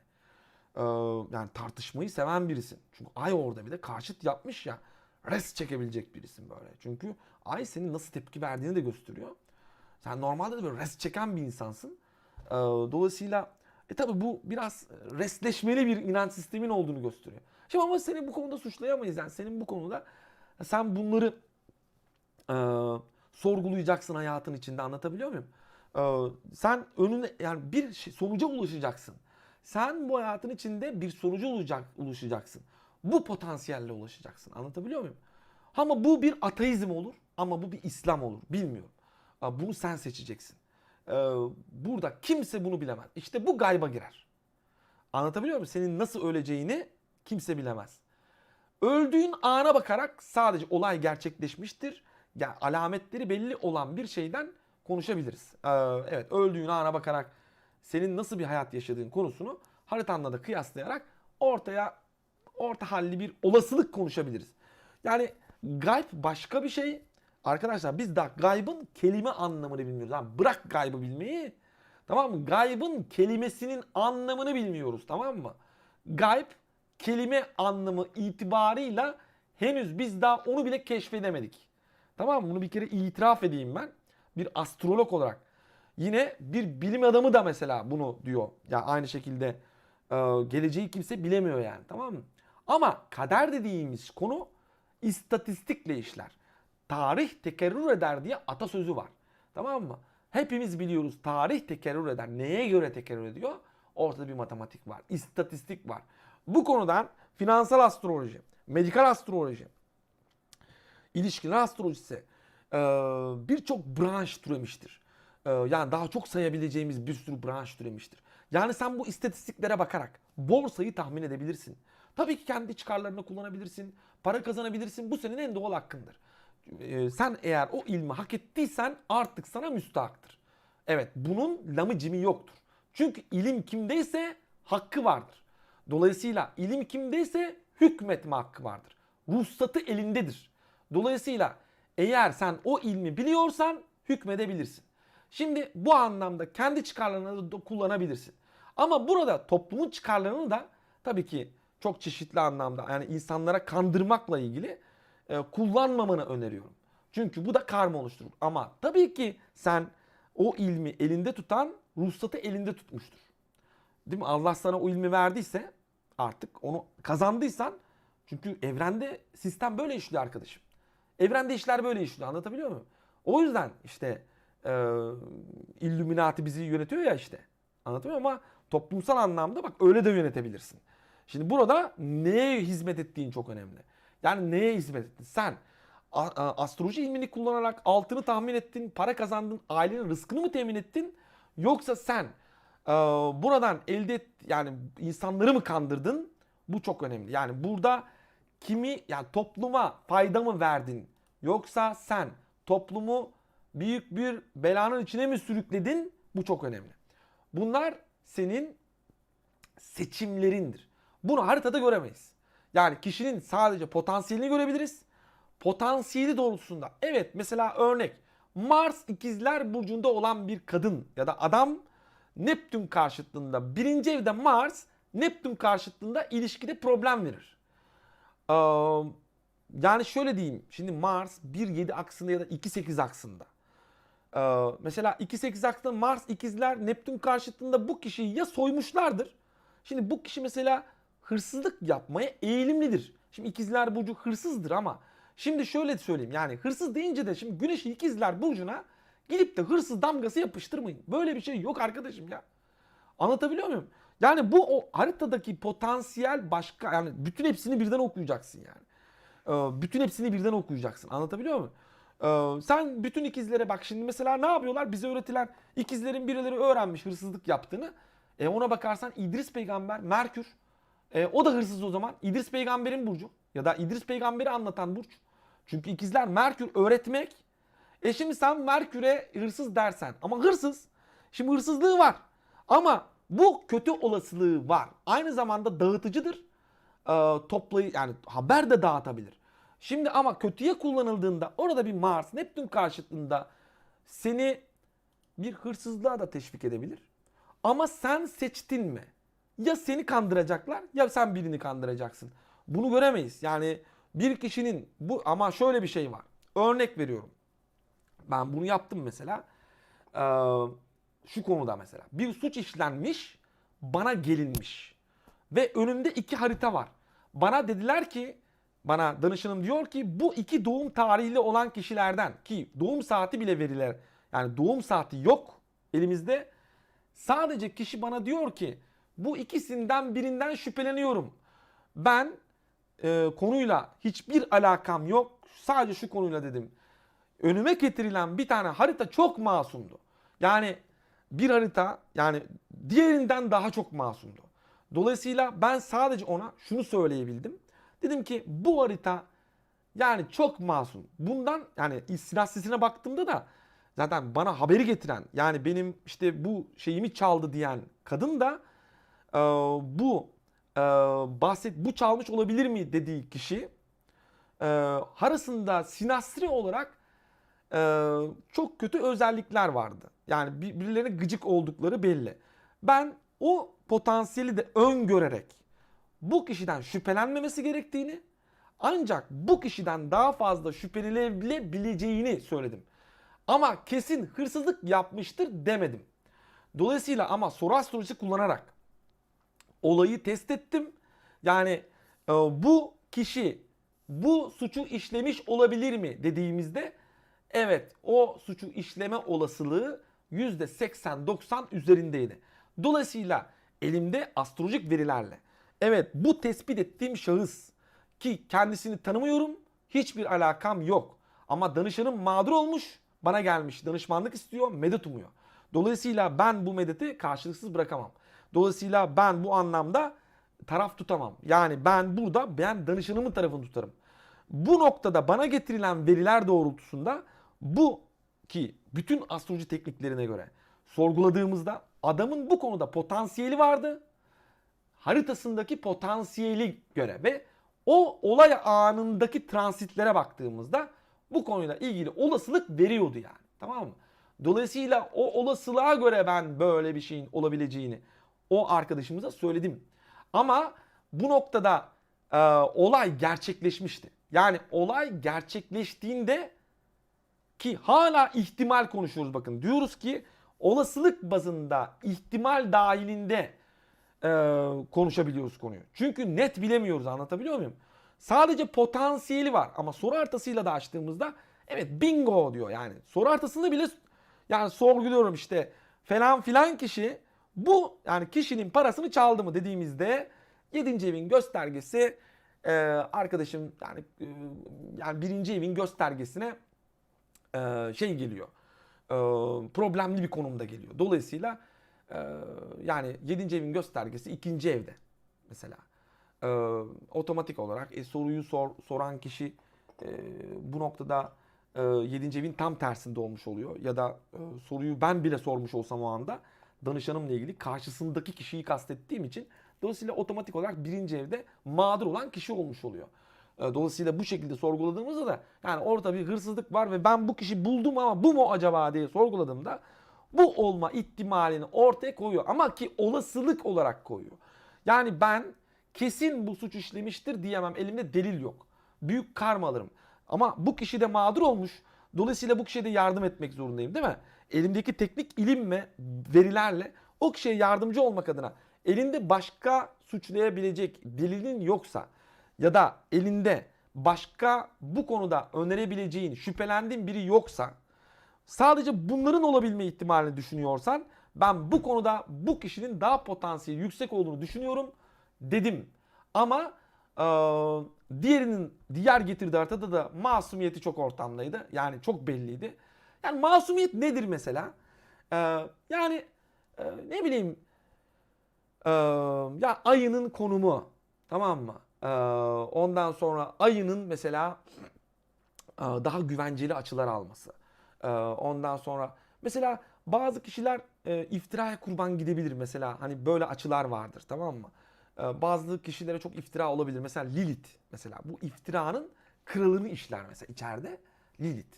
Lilith mesela bu tarz konularda çok iyi gezer ortalıkta. Mesela bu arkadaş masumdur dediğim arkadaşımızın haritasında e, yani 7. evinde çok güzel bir Lilith geziyordu mesela. 8. eve doğru giden bir Lilith var. Şimdi ben bu veriler altında ki o anahtar haritada. Şimdi ben nasıl diyebilirim ki abi, yani bak siz bu adamı kurban edersiniz. Yani bu adamda zaten böyle bir potansiyel var. Bu adama iftira gelir. Bu aralar zaten iftira atılır. Dolayısıyla çünkü yani karşısındaki kişiler ona saygısızlık yapabilir ya da böyle iftira atabilir, küfür edebilir, aldatabilir, kandırabilir. Ee, Dolayısıyla hani bundan şüphelenmeyin ama bu kişi daha ihtimal dahilinde yüksek olasılıkta diye konuşabiliriz. Ki bunu da soru astrolojisiyle sorgulamamız gerekiyor. Astrolojinin tüm tekniklerini aynı anda kullanmamız gerekiyor. Ben astrolojiyi aslında şöyle ayırmıyorum. Yani bence bir kişi bunların hepsini biliyor olmalı. Yani bir astrolog soru astroloji bilmiyorsa, yani nasıl diyeyim? Ya arkadaşım sen neye göre? Hani şöyle olur o zaman. Sadece şuna göre olur o zaman.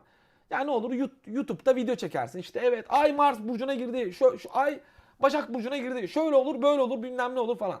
Yani sadece burada kalırsın o zaman, tamam mı? Sadece orada kalırsın. Öteye geçemezsin. Aynı bizim işte cennet, cehennem hurilerinin öteye geçemediğimiz gibi dinde. Sen de astrolojide buradan öteye geçemezsin. Çünkü neden? Arkadaşım yani kriminal incelemedir. Astroloji, devletler bunu konuşmuş arkadaş. Devlet, adamlar devlet yönetmiş. Devlet astrolojiyle. Yani sen ne diyorsun ya? Yani dolayısıyla bu iş öyle değil arkadaşlar. Kusura bakmayın. Yani bu iş Allah'ın lütfudur. Allah'ın kuluna verdiği lütuftur bu ilim. Olay bu. Arkadaşlar Face'i kabul etsin. Admin arkadaşlar. Face'teki arkadaşları kabul ederseniz çok sevineceğim. Giriş yapmaya çalışanlar var.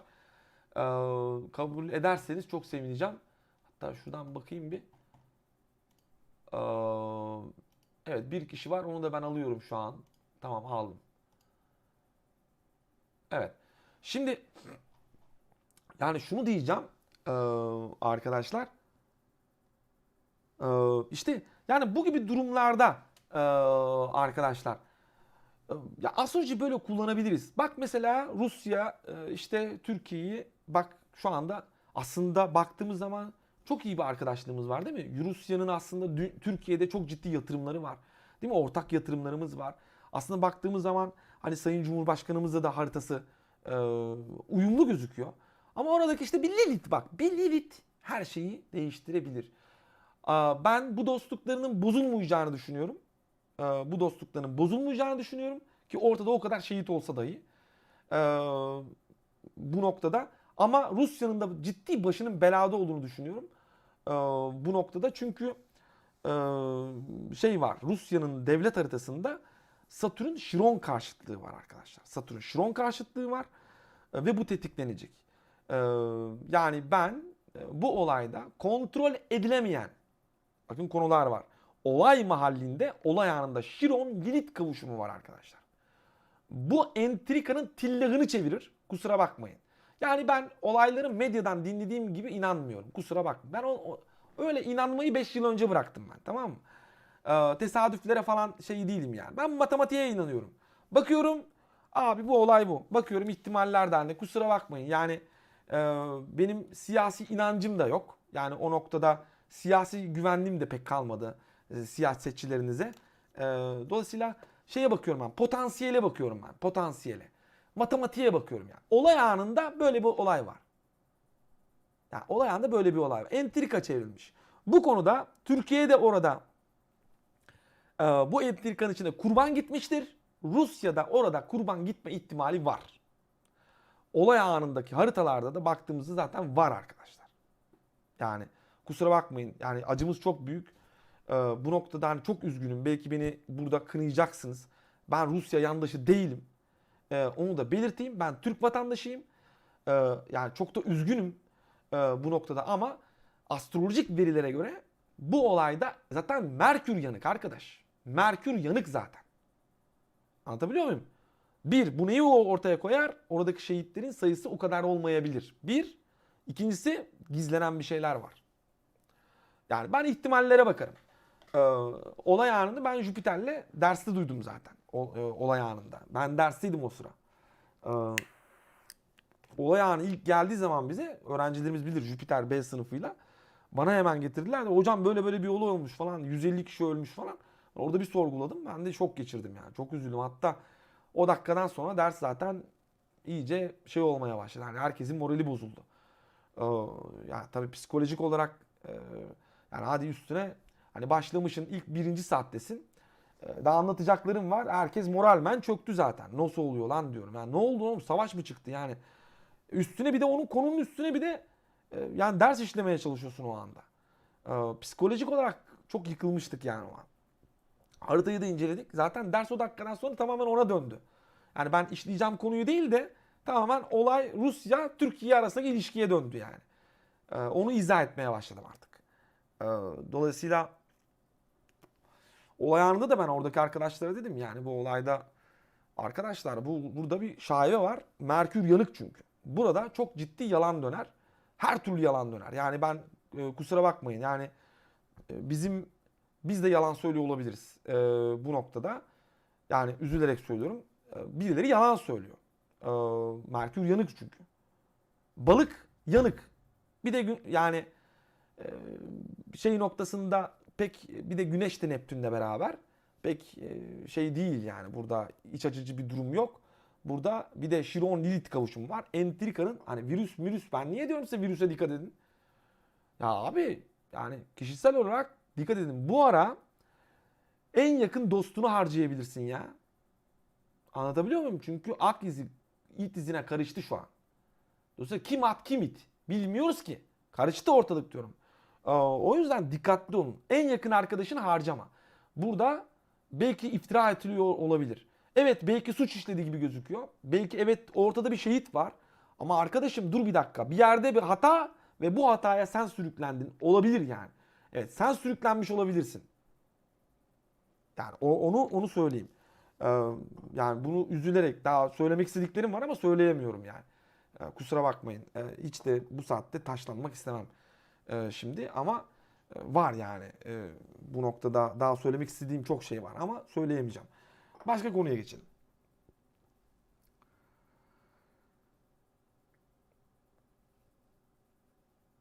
Evet. Tabii daha ben şimdi başka konuya geçelim dedim ama siz daha duyacaksınız da bana cevap vereceksiniz de.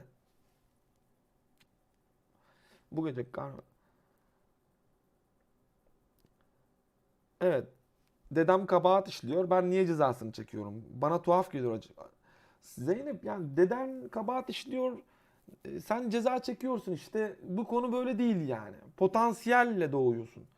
Bir, onun biyolojik açıklaması bu. Şimdi yani ben karmayı sana biyolojik olarak böyle açıklayabilirim. Hani ata karması derim. Yani senin bu konuyla ilgili böyle bir potansiyelin var. Yani deden erik çaldı, sen de ağzın kaşınacak. İşte bir tarafın kaşınacak. Yani bu gibi. Bunu eee, işte dedenin erik çalması, senin dişinin kamaşması arasında biyolojik yetenek var. Yani ata buna biz ne diyoruz? DNA şeyi aktarımı. RNA aktarımı var, duygusal aktarım. Mesela RNA ve DNA aktarımı var. Yani biz bu karmayı mesela bilimsel olarak açıklayabiliriz. Karmayı DNA ve RNA ile açıklayabilirsin. Ama şu var, tabii ki bu konuyu ilahi anlamda açıkla dersen Şimdi değil mi? O da mesela karma varsa otomatik olarak zaten karmanın olduğu bir yerde ya evrende karma darma yasası var arkadaşım. Şimdi karma darma yasalarının döndüğü bir evrende sen e, adaletle ilgili konuyu tekrar yargılaman yani tekrar düşünmen gerekiyor. Burada şöyle diyeyim. Allah adaletsiz mi o zaman? Öyle değil işte. Sen bunu bir yerde seçtin. Nerede seçtin? Nerede seçtin arkadaşım? İşte ben onu soruyorum ya diyorum işte. Sen bunu bir yerde seçtin. O dedeyi neden seçtin? O dedeyle senin aynı şöyle bir şey ya bak arkadaşlar.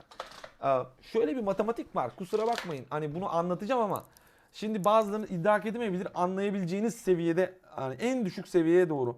Yani sokak ağzıyla anlattığım için de kusura bakmayın. Teknik terimler pek kullanmamaya çalışıyorum. Burada şimdi şöyle düşün. Senin deden erik çalmış. Tamam mı? Şimdi onun DNA'sında bu potansiyel var. Buna bir kod verelim biz. 1515. Sayısal olarak tamam mı? Matematikle. 1515 kodu aldı bu. Hırsızlığı yaptı ve 1515 kodu aldı elim. Otomatik olarak bu yetenek şimdi DNA ve gen aktarımıyla soyuna geçecek onun. Yani çünkü o potansiyeli var. Şimdi sen de öbür tarafta bekliyorsun. Gelmeyi bekliyorsun. Senin haritanda ne oldu da sen o dedeye eşitlendin? Sen de bir şey yapmış olmalısın ki o 1515'e eşitlenmen lazım. Yani 1 milyon işte bilmem kaç milyon trilyon katrilyon koda o kod işte A315 koduna eşitleyen bir şey var. Yani evrende matematik işliyor. Yani senin de bir yerde bir erik çalman lazım ki o dedenin soyundan doğasın gibi bir olay var arkadaşım.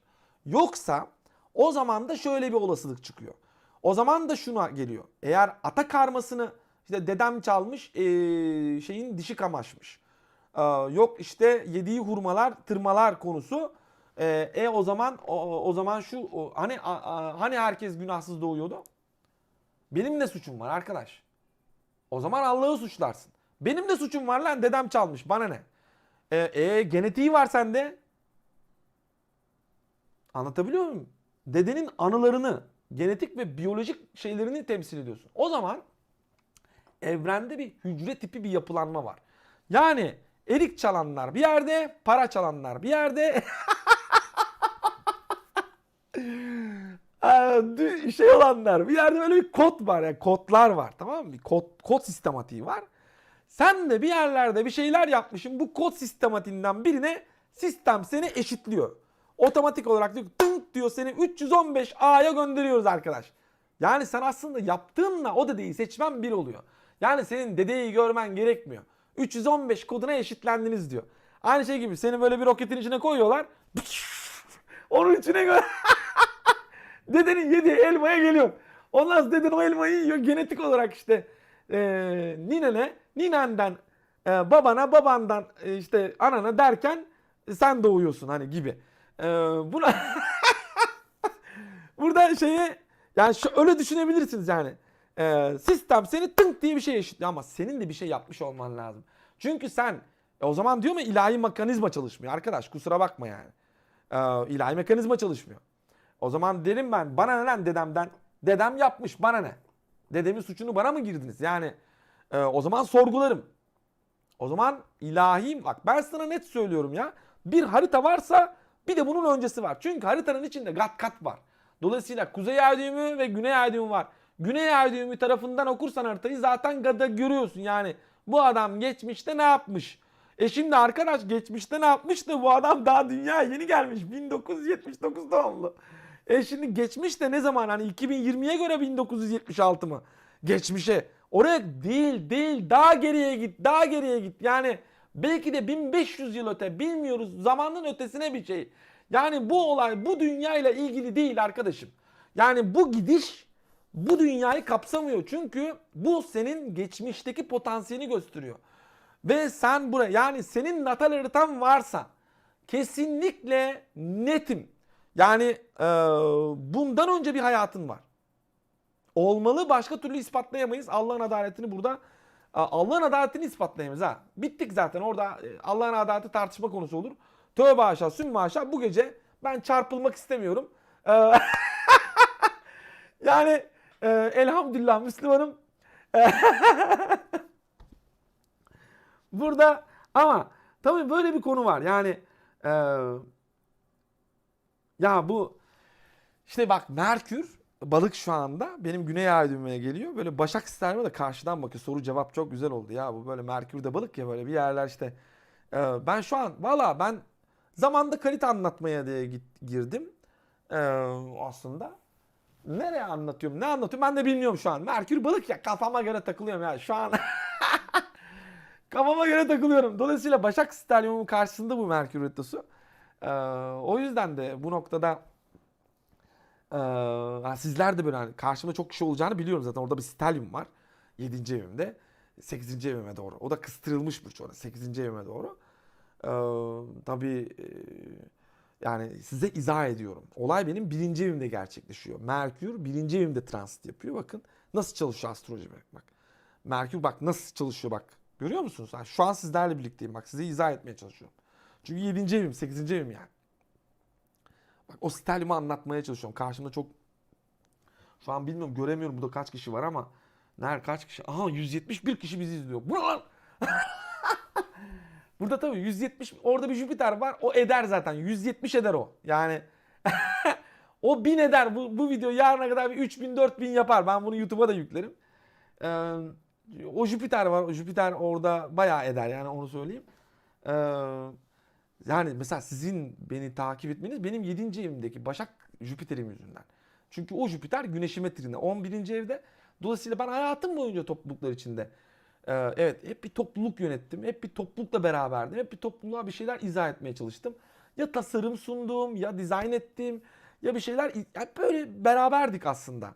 Ama tabii burada ne var? Yani yeni tanıştıklarım oldu. Onlar sizlersiniz. Yani ama hayatım böyle geçti benim. İşte al sana astroloji nasıl çalışıyor? Bak böyle çalışıyor. Yani bana astrolojinin çalışmadığını kimse ispatlayamaz arkadaş. Gelsin çaylar benden. Ama ispatlarsam ona ben nasıl çalıştığını ispatlarsam karşılığında çok ciddi bir şey isterim. Çünkü neden? Benim zamanımı meşgul ediyor. Eğer iddia edeniniz varsa astroloji de çalışmıyor arkadaş. Ee, yani tamam kardeşim sana randevu veriyorum. Bana 1000 lira ücret öde. Tamam mı? Eğer ben sana ispatlayamazsam ben sana 1000 lira vereceğim. Tamam mı? Ama sen benim önümde apışıp kalırsan eğer sen bana 1000 lira vereceksin. Tamam mı? Yani anlaşalım. Eğer öylesi varsa gelsin 1000 lirayı koysun cebine. Evet randevulaşalım görüşelim. Yani delille ispatlarım yani. Ama benim karşımda apışıp kalırsanız ben delille konuşurken benim önüme delil getiremezseniz eğer o dakika 1000 liranızı alırım. Onu da söyleyeyim. Herkes 1000 liraları masaya koyacak yani. O 1000 lirayı ben masada göreceğim. Çünkü ben de koyacağım oraya 1000 lira. Tamam lan ben 2000 vereceğim. Yani ben 2000 vereceğim. İspatlayamazsam sen 1000 ver. Varsa ilmine güvenen gelsin. Karşılıkta bizzat görüşelim. Hatta izin verirseniz böyle bir arkadaşınız varsa ben görüntüye de çekmek istiyorum. YouTube'da malzeme lazım bana. Yani YouTube'a da konu almak istiyorum. Eğer izin verirseniz yani. Tabi izin vermezseniz yapmayız ama bizim telefonumuz açık biliyorsunuz. Yan tarafta yazıyor. Arayıp randevu alabilirsiniz yani. Nasıl uyumuş lan bu astroloji? Ben bunu çökeltirim. Tamam bilim adamı gönderin bana bir tane. 1000 lira ona koymaz yani. Bilim adamı adam iyi maaş alıyordur. Gönderin gelsin. Hem bir bilim adamıyla görüşmüş olurum. Benim için şereftir. Dolayısıyla tabii hepinizle görüşmek benim için şereftir ama sonuç itibarıyla bak size burada izah etmeye çalışıyorum. Yani o yani ben de benim için bir şeref çünkü o şerefe nail olmaya çalışıyorum. Bak sizinle burada hani zaman harcamaya çalışıyorum değil mi? Size değer veriyorum. Ama birisi de çıkıp da deyip böyle hani böyle ham softalar var ya bazıları. Ah ben ispatlarım. Yok. Yani çalışmıyor. Öyleleri varsa gönderin. Görüşelim arkadaşlar. Hani biz herkese açığız. Gelebilirler, görüşebiliriz. Hiç problem değil. Evet. Bakıyorum sorularınıza.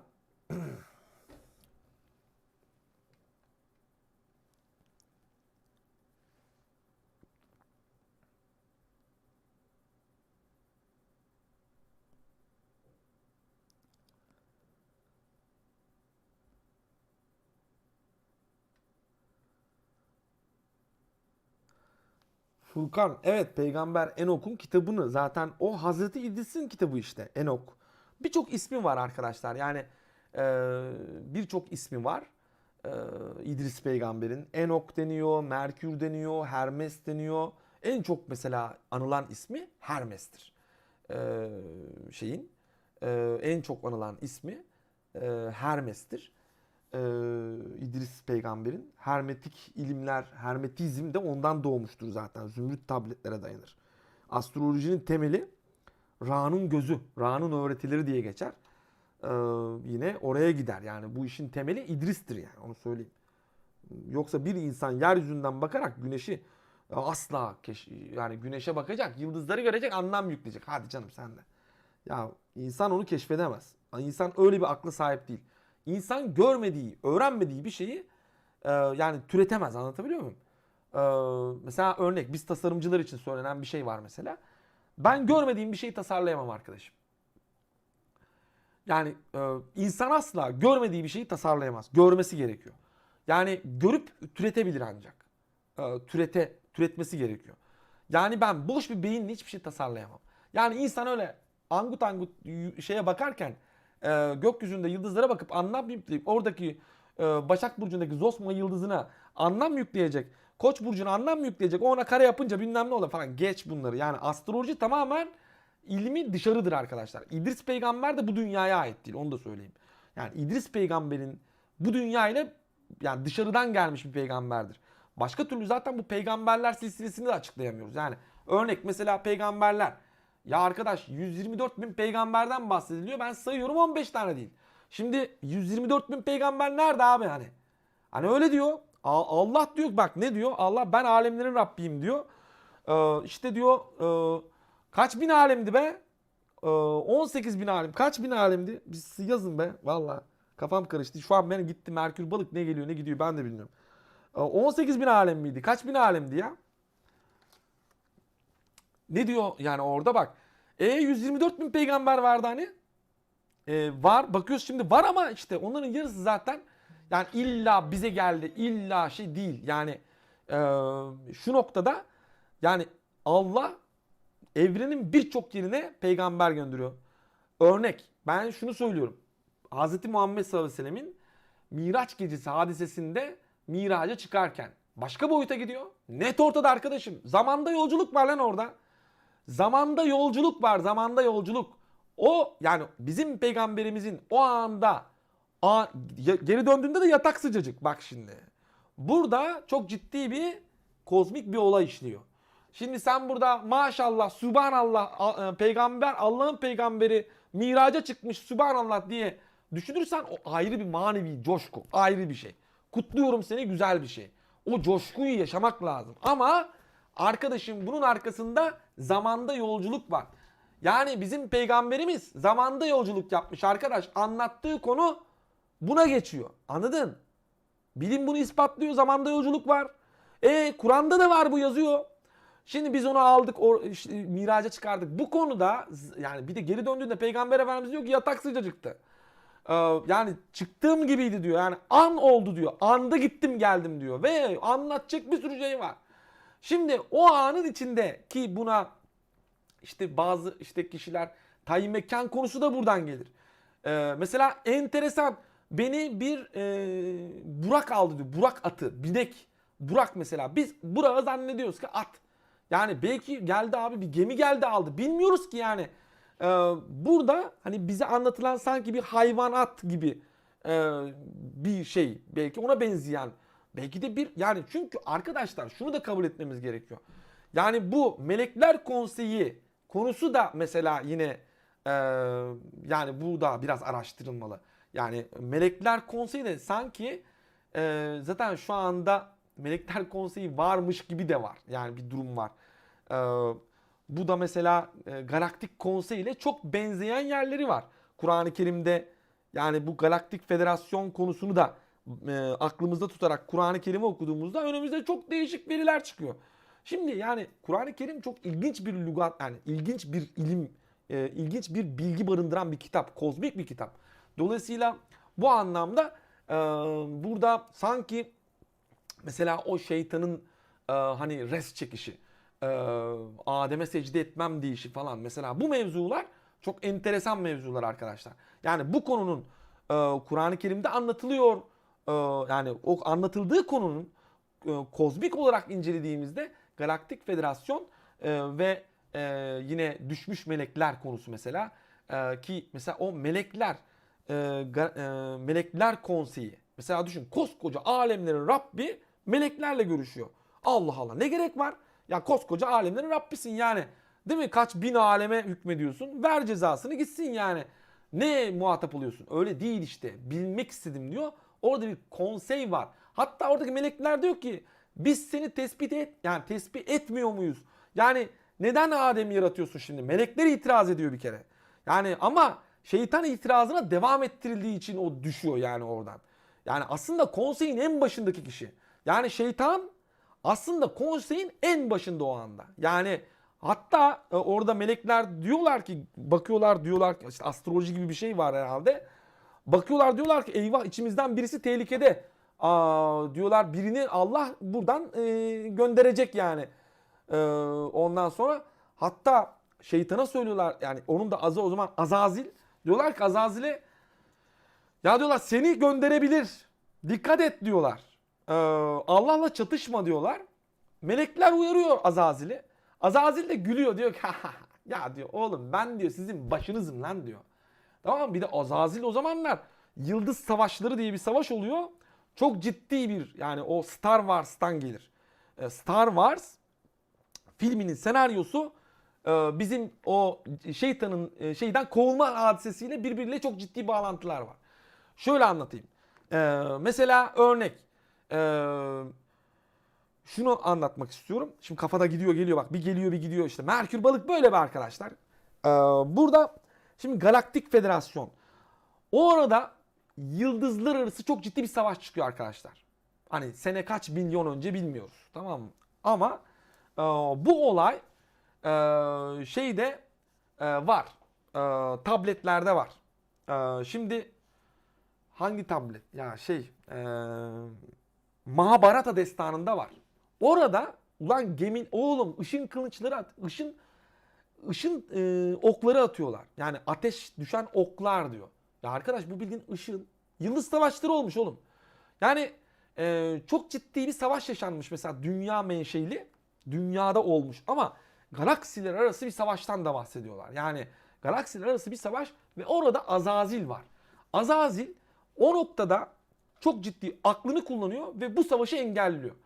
O melekler meclisine gelmesinin nedeni de zaten o. Allah da diyor ki tamam ben sana diyor, tamam mı? Ben sana melekler meclisine yani onu melekler meclisine alıyor. Çünkü üstün zekasıyla, bak çok büyük zeka var, tamam mı? Savaşı önlediği için. Savaşı önlüyor ve dolayısıyla barış imzalattığı için melekler konseyine bütün meleklerin başına geçiriyor Allah onu. Ama sınayacak işte ya, yani sınayacak onu. Ve işte o kurtarılmış topraklar, yok vaat edilen topraklar, yok bilmem neler. O şeytana da dünya verilmiş gibi duruyor. Yani sanki dünya şeytanın da oraya bir tane de ben Adem diye birini yaratacağım diyor. Başka bir nesil var. Yani öyle bir karmaşa var ve orada da şeytan yani belli bir dönem melekler meclisinin başında kalıyor ve dünyaya hükmediyor. Yani bizden önce zaten onlar buradalar. Anlatabiliyor muyum? Bu bir ırk. Şeytan deyince öyle aklına karanlık falan filan gelmesin. Aydınlıkta bildiğin etip şeyi var. Yani tabii farklı bir cismani varlık olabilir. Çünkü Allah sadece etten bir şeyler yaratmıyor. Bir sürü şey var. Yani değil mi? Deniz anası var mesela, değil mi? Deniz anası var. Yani su, her şey su. Dolayısıyla baktığın zaman hani sadece olay enerji. Yani şeytan dediğimiz olgu sadece böyle işte boynuzları olan keçi boynuzu aklına gelmesin. Böyle yani bu şekilde bir varlıkla değil. Cisme bürünebiliyor. Dolayısıyla yani cinni bir varlık. Yani cin dediği şey ki Kur'an'da ayet var. Yani dolayısıyla onların yaşadığı yere biz geliyoruz arkadaşlar. Yani böyle bir konu var ve onun konseyden atılması Adem'le oluyor. Dolayısıyla bizim aramızda çok ciddi bir husumet var onda. Yani şeytanla bizim aramızda çok ciddi bir husumet var. Ki oradan da Lilith'e geçeceğim ama girmiyorum Lilith'e. Adem'in ilk eşine falan filan da onu artık bir yerlerden bulursunuz. YouTube'da yazın, var yani Şu Lilith'i bir de öyle bir dinleyin bakalım. Yani bir izleyin. Ondan sonra ama yani Star Wars dizisiyle şeytan arasında çok ciddi bir yani o senaryolar yani Star Wars'la Mahabharata destanı arasında. Bak şöyle söylüyorum.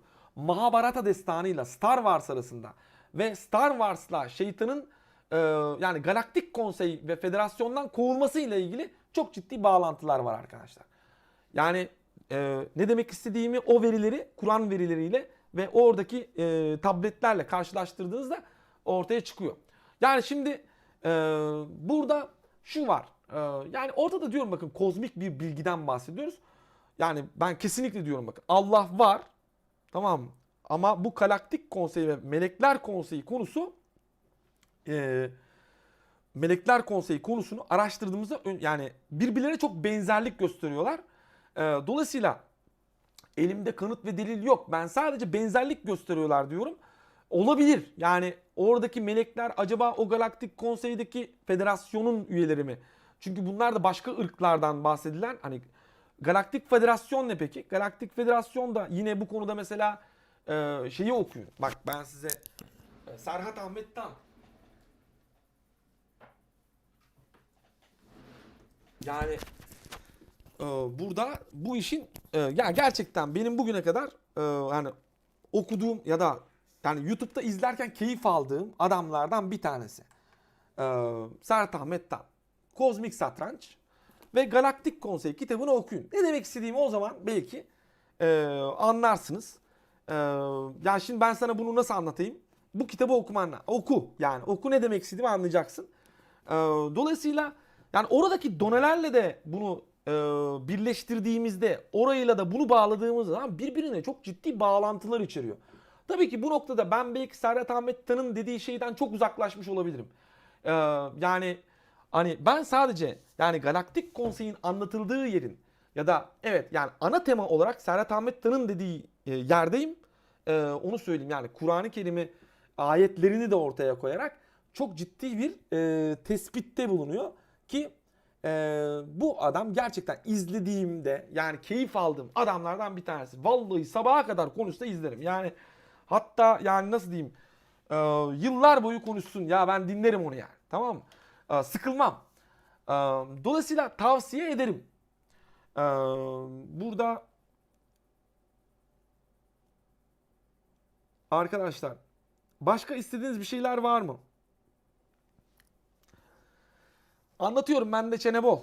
Yani yatmak uyumak isteyen saat 2 bu arada yatalım mı normal insanlar gibi. Bu arada sigaramı yanlış okuyorum ama. Sigara sağlığa zararlıdır arkadaşlar. İçmeyin. Aramızda hiç içmeyenler var sakın özenmesin. Buna çok dikkat etmeye çalışıyorum. Benim için önemli. Çünkü topluma çıkan birinin elinde böyle sigarası ben biraz hani örnek olma açısından hemen utanarak ama yakıyorum bunu da ama şeyim yani aklımda bir yandan orada bir yandan da yani işte alıştığım bir şey. Dolayısıyla içmek zorunda hissediyorum kendimi. Kusura bakmayın. Ee,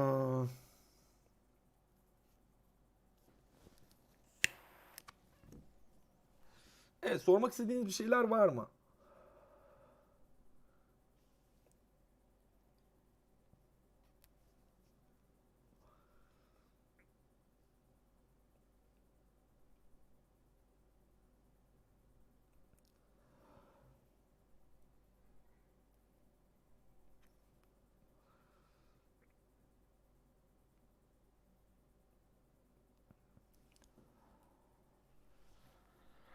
Bir bakalım yeni arkadaşınız var mı?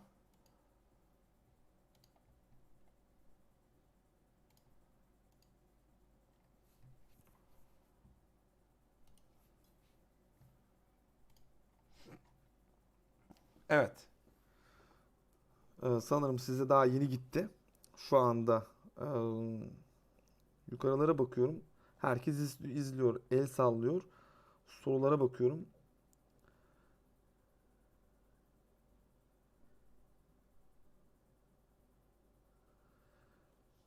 Şimdi planetler, Stellium var. Akrep ve Yay evim. 7 tane planet. Uf. Mila, Stelliumlar acayip bir şey tamam mı? Şimdi bu sana çok büyük bir başarı da vaat eder. Ama şimdi bak, hayat senin için çok böyle tık tık tık keskindir yani. Mesela tabii 7 tane planet, 7 tane planet mi? Emin misin yani? Üçüncü evinde 7 planet mi var? Ne yapıyorsun sen? Üstün zeka falan mısın? Benim de planetler sistemi var. Akrep ve yay evim. 7 tane planet. Bu çok mu kötü? Biri bana bunu kendince yorumladı ve kendimi çok kötü hissettirdi. Sizin düşünceniz nedir bu konuda? Mila, şöyle, çok iyi bir durumu da var. Şöyle, mesela bende de sterlium var. Benim için hayat çok keskin ivmelerle dolu. Mesela evet, bir büyük bir gezegen Satürn, Uranüs, o trineye, hani mesela örnek, benim şu an Uranüs Boğa'da gidiyor. 7 yıl ben ağayım paşayım yani. Neden? Başak sterlium var.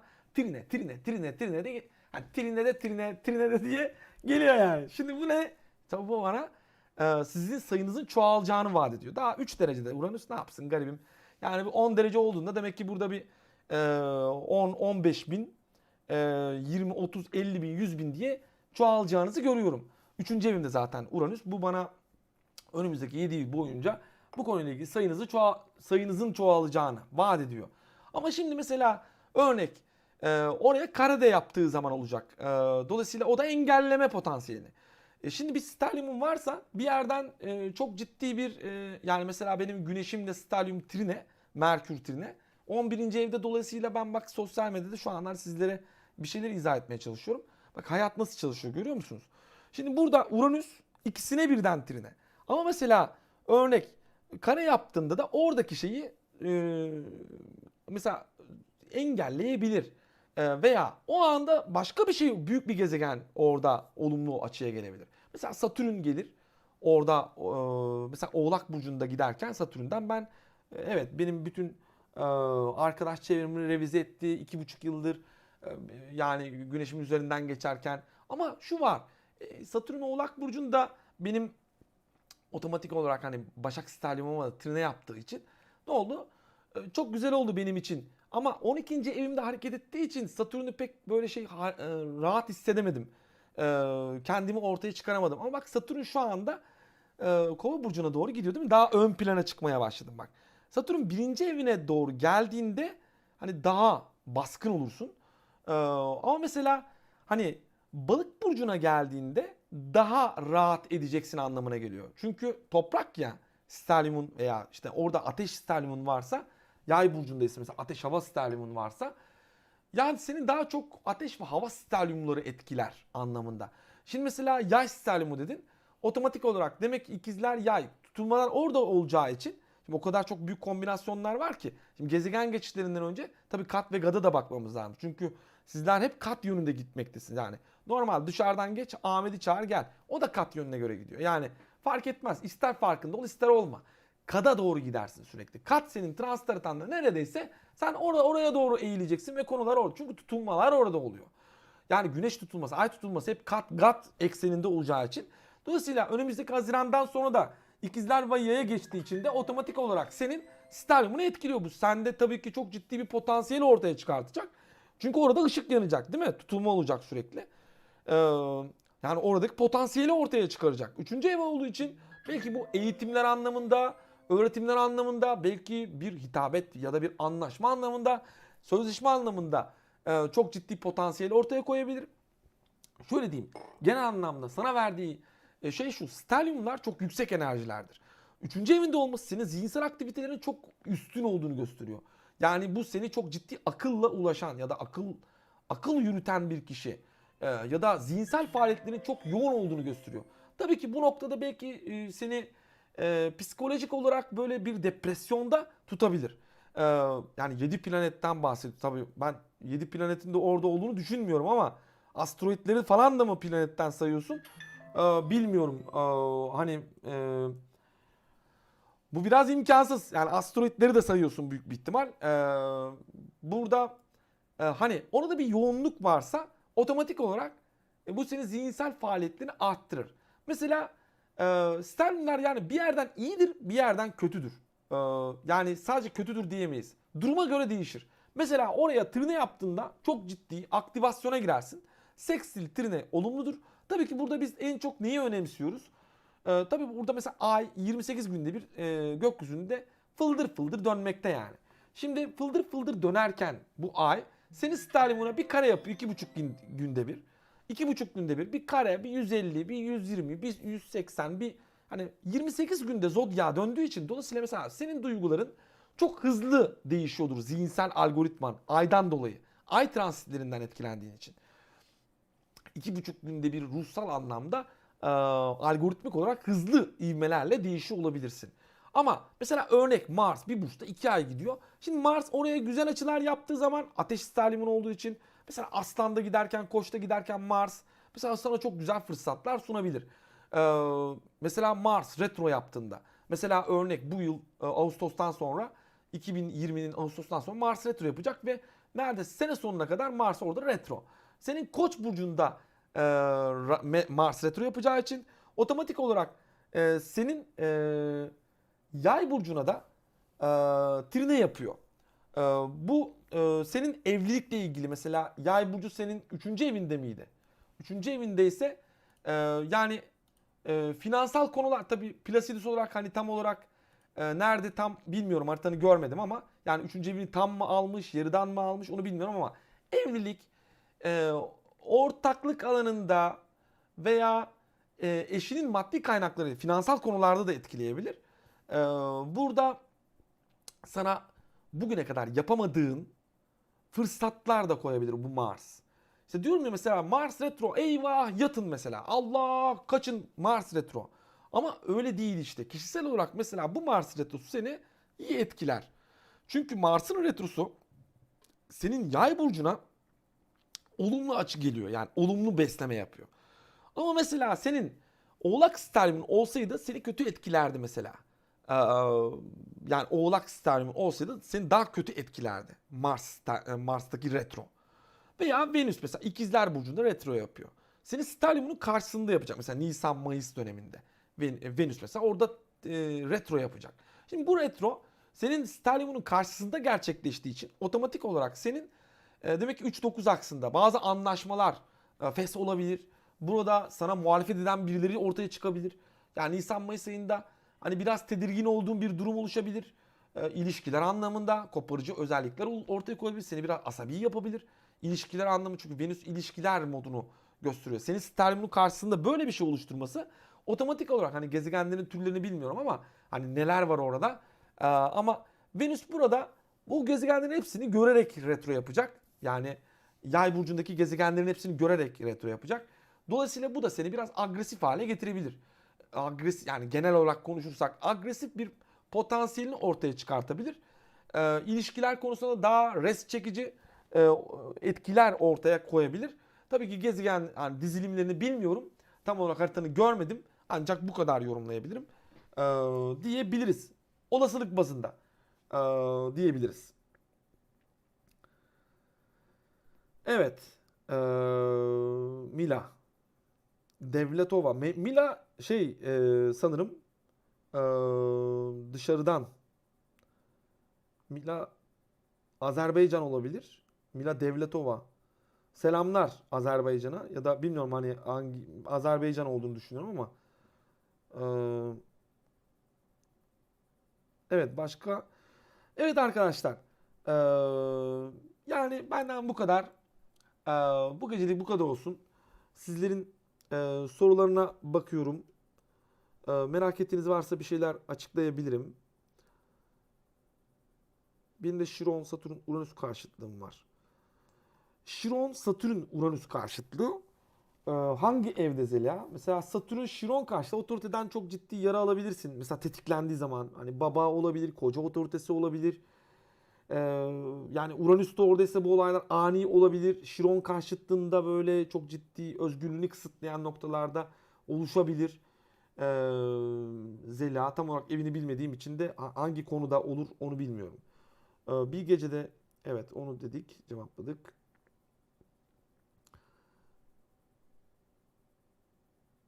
Arkadaşlar ben bir dakika şöyle bir yenileme yapayım sayfayı. Ben yenileme yapmıyorum diye de göremiyor olabilirim. Yani oh 737 tane yorum var arkadaşlar. Bu ne ya? Şimdi yenileme yapınca geldi.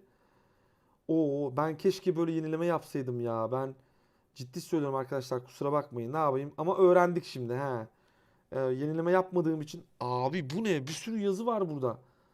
Oo, ben bunların hiçbirini göremiyordum biraz önce. Arkadaşlar kusura bakmayın ya. Yenileme yapmadığım için de orada donmuş yani. Onu söyleyeyim. Evet. Ha, hocam doğum tarihimizi bilmiyorsak bu bulunabilir mi acaba? Ee, Duygu, doğum tarihimizi bilmiyorsak soru astrolojisi öğrenebilirsin. Soru astrolojisi öğrenmeni tavsiye ederim sana. Soru astrolojisi, mesela soru astrolojisi o kadar güzel bir şey ki hamburger yemek gibi bir şey. Onu söyleyeyim. Duygu. Hamburger yemek yani biraz da aparatif.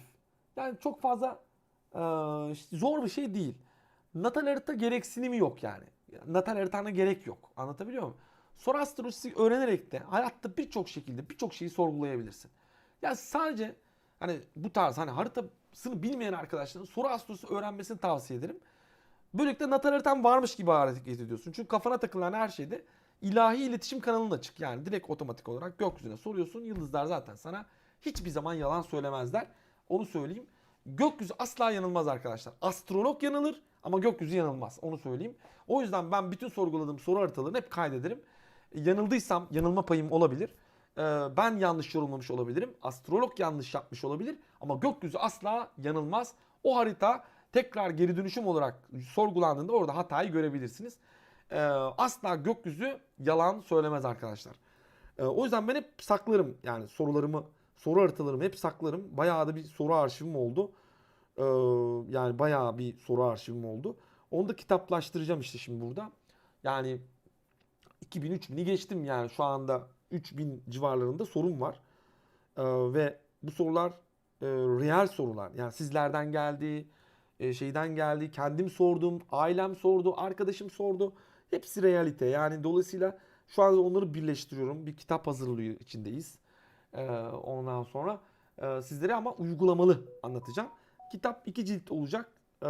Bir yerde de teknik anlatacağım. Yani soru astrolojisine bir teknik anlattım. Birinci cilt var.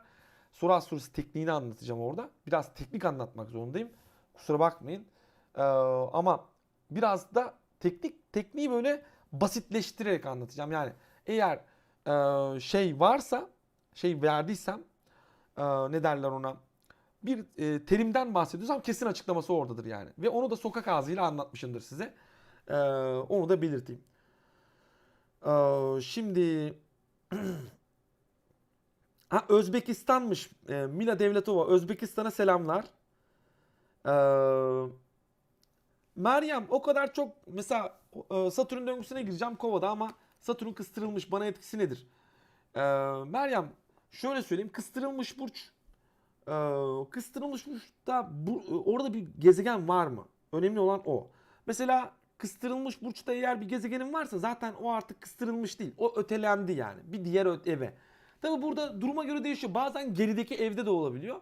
Yani kıstırılmış burçlar tabii senin yükselen derecene göre değişiyor. Mesela eğer yükselen derecen 15'ten öteyse kıstırılmış burç bir öndeki evdedir. 15'ten düşükse kıstırılmış burcun bir gerideki evdedir. Yani bu şekilde mantaliteyle zaten sen onu yaşıyorsundur. Yani kıstırılmış değildir artık. Kıstırılmış görünebilir ama sen o derdi aşmışsındır. Kıstırılmış burç yani oranın gezegen yöneticiliğini aktör olarak yani orayı aktör, dispozitör mantalitesinde mesela örnek senin Kovada bir kıstırılmış burcun varsa Satürn orada hangi evi yönetti tam belli değildir. Ama eğer orada bir gezegenin varsa orası kendini yer eder. Yani bir ötedeki eve say dispozitör olarak alabilirsin. Bir gerideki eve say dispozitör olarak alabilirsin. Yani aslında astroloji tekniklerini bildiğinizde sizin bu kıstırılmış burçları tanımlamanız daha mantıklı olacak. Yani yoksa kıstırılmış burçları pek kafanıza takmayın. Yani oradaki dispozitör mantalitesiyle çalışan bir şey. Tabii sen bu hayatta onu nasıl algılarsın? O konuları hayatında hani realitede düşünürken biraz zorlanabilirsin. Hani o gezegen tam olarak evin yeri belli olmadığı için yani kendini tam olarak rahat hissedemiyor. Hani hangi evin yöneticisi olduğu belli değil orada Satürn gibi. Burada da sen bir çelişkiye sana bir çelişki doğurabilir. Tabii ki haritanı bilmiyorum bu anlamda diyebilirim. E, alt Necom. Hocam 6. ev sterliumlar. 6. ev Neco, Zehra Çukurovası. Hacı 6. ev sterliumum var diyor. 6. ev sterliumunda bir enerjin varsa ya bu tabii seni çok çalışkan yapar. Ee, Yani çok çalışkan yapar. Bir kere birinci o şeyde. Tabii ki buradaki açıları bilmiyorum. Açıları yani 6. ev sterliumum var ama yani şeyin nasıl çalışıyor yani açılar nasıl çalışıyor? Hani burayı olumlu destekleyen bir planet var mı? Yoksa buraya direkt kare mi? Mesela kare yapan planetler tabii ki bu seni sağlığını da bozar. Hangi e, evde mesela bu sterlium Zehra? Hangi evde bu sterlium? Bu da çok önemli şimdi. Kaçıncı evde? Şeman hangi burçta pardon. Kafa gidiyor geliyor işte Merkür balık yani. Hangi burçta bu sterlium? E, Bu noktada bu da çok önemli. Hangi burçta olduğu da çok önemli.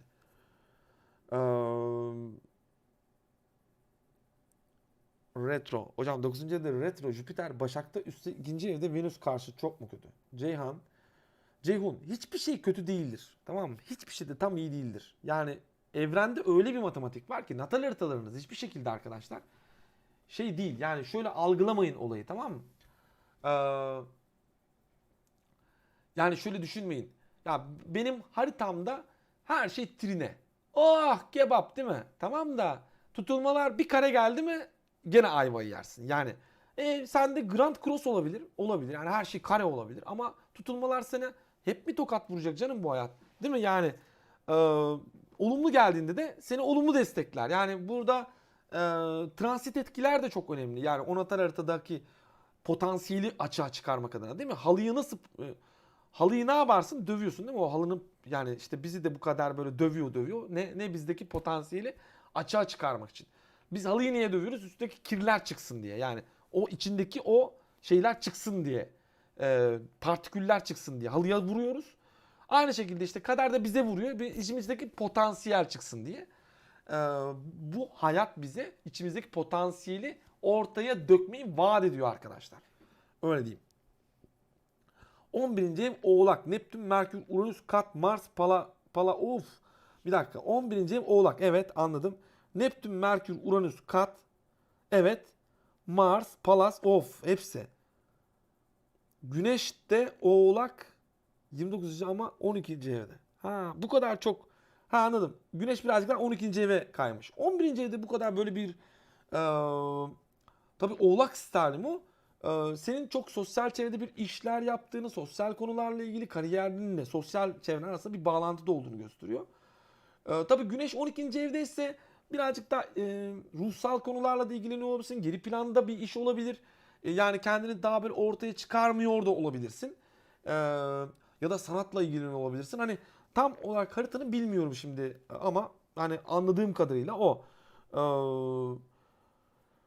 Merkür, Uranüs, Kat. Evet sen çok kolay Kat'a da gidersin. Onu da söyleyeyim o kadar Sterlium'la çok rahat bir şekilde. Demek ki Oğlak Burcu'na gitmen lazım. Sana şöyle anlatayım. Satı.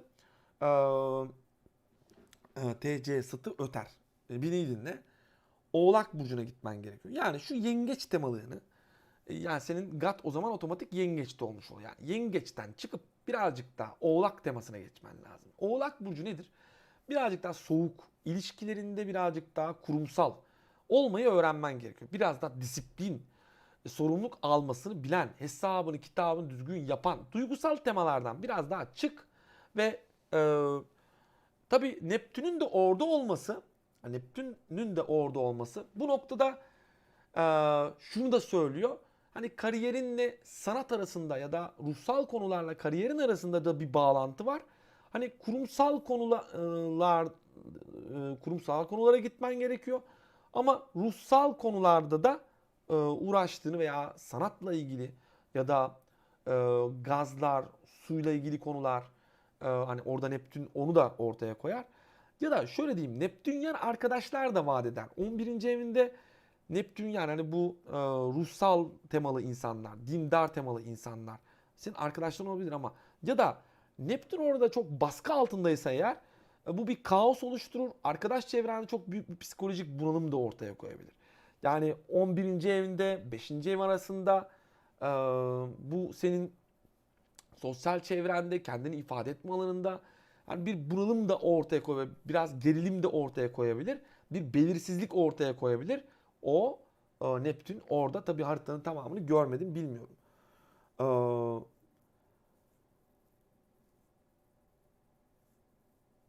Evet, aynen. Mars Koç'a girince natalde yaya trine yapar. Sterling yaydaysa süper etki. Aynen Fatma. Süper matematik. Astroloji bu kadar aslında. Ama işte yani biraz teknik, yani çok aslında zor bir şey değil, tamam mı? Astrolojiyi böyle kafanızda türetiyorsunuz. Tabii bu e, bir de konuyu bugüne kadar yanlış da anlatılmış biraz açıkçası. E, Yanlış da anlatılmış. Yani şöyle de bir durum var. Şimdi arkadaşlar, e, hani magazin için bize sadece burcun ne olayı, hani burcunu söyle, ara beni, boya beni hatları. Yani tabii astrolojinin içine etmiştir yani o dönem. E, Yani maalesef arkadaşlar, yani burcun ne diye bir soru yok ya. Böyle bir soru yok. Ya burcun ne diye bir soruyu soran biri zır cahildir. Hani astroloji namına zır cahildir. Yani bunu bir astrolog soruyorsa zaten o astroloji diplomasını yırtıp atsın o. Yani çünkü gerçekten ya, burcun ne? Hangi burcu soruyorsun? Yani Venüs burcumu mu soruyorsun? Mars burcumu mu soruyorsun? Güneş burcumu mu soruyorsun? Yükselen burcumu mu soruyorsun? Ne soruyorsun abi? Şiron'u mu soruyorsun? Ayı mı soruyorsun? Uranüs'ü mü soruyorsun? Mars'ı mı soruyorsun? Şans noktamı mı soruyorsun? Ne soruyorsun sen? Güney kadı mı soruyorsun? Ne soruyorsun sen? Hangi burcundan bahsediyorsun? İnsan 12 tane burç içeriyor arkadaşlar. Yani bir kişiyi zaten bir tane burçla tarif edemezsin. Ya bir kere zaten, evet, sen astrolojiyi böyle tek bir burçta. Burcun ne senin? Ay ben oğlakım, biraz daha soğuk ve kariyere düşkün falan diye. Ya bu oğlak burcunun genel tanımı zaten. Senin güneşinin orada olması evet senin hayat imajını ortaya koyar. Ama senin Mars'ın nerede arkadaş? Belki de Mars'ın balıkta seni çok duygusal da yapabilir. Şimdi senin güneşin oğlak ama Mars'ın balıksa durumlar değişir. Anlatabiliyor muyum? Yani Venüs'ün nerede, Ay nerede, bütün gezegenler, bütün asteroidler seni tarif ediyor.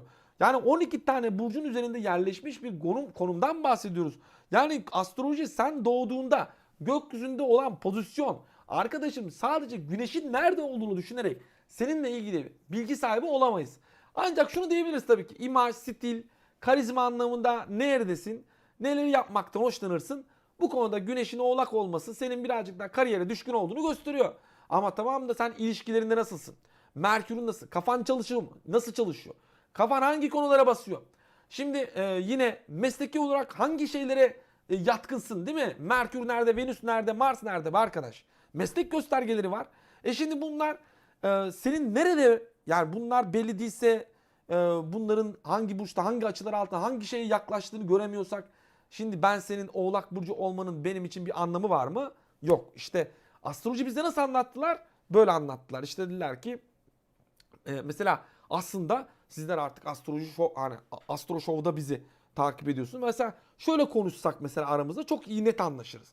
Mesela benim Venüs'üm Oğlak, işte benim Venüs'üm Kova. Benim mesela Satürn'üm Başak, işte şuyum Aslan diye mesela konuşsanız aslında kendinizi daha rahat tarif etmiş olursunuz. Yani aslında insan oradaki dizgilerle aslında bir anlam ifade ediyor. Yani oradaki dizgiler, işte benim Satürn'üm Ayıma Trine, işte Başak Burcu'nda şuna. Mesela ben nasıl diyorum, mesela Güneş'im 11. evde Oğlak Burcu'nda. Başak sterlinumu komple trine almıştır. Yaklaşan pozisyondadır. Hepsini tarayarak gider. Dolayısıyla yine Merkür'üm de aynı şekilde.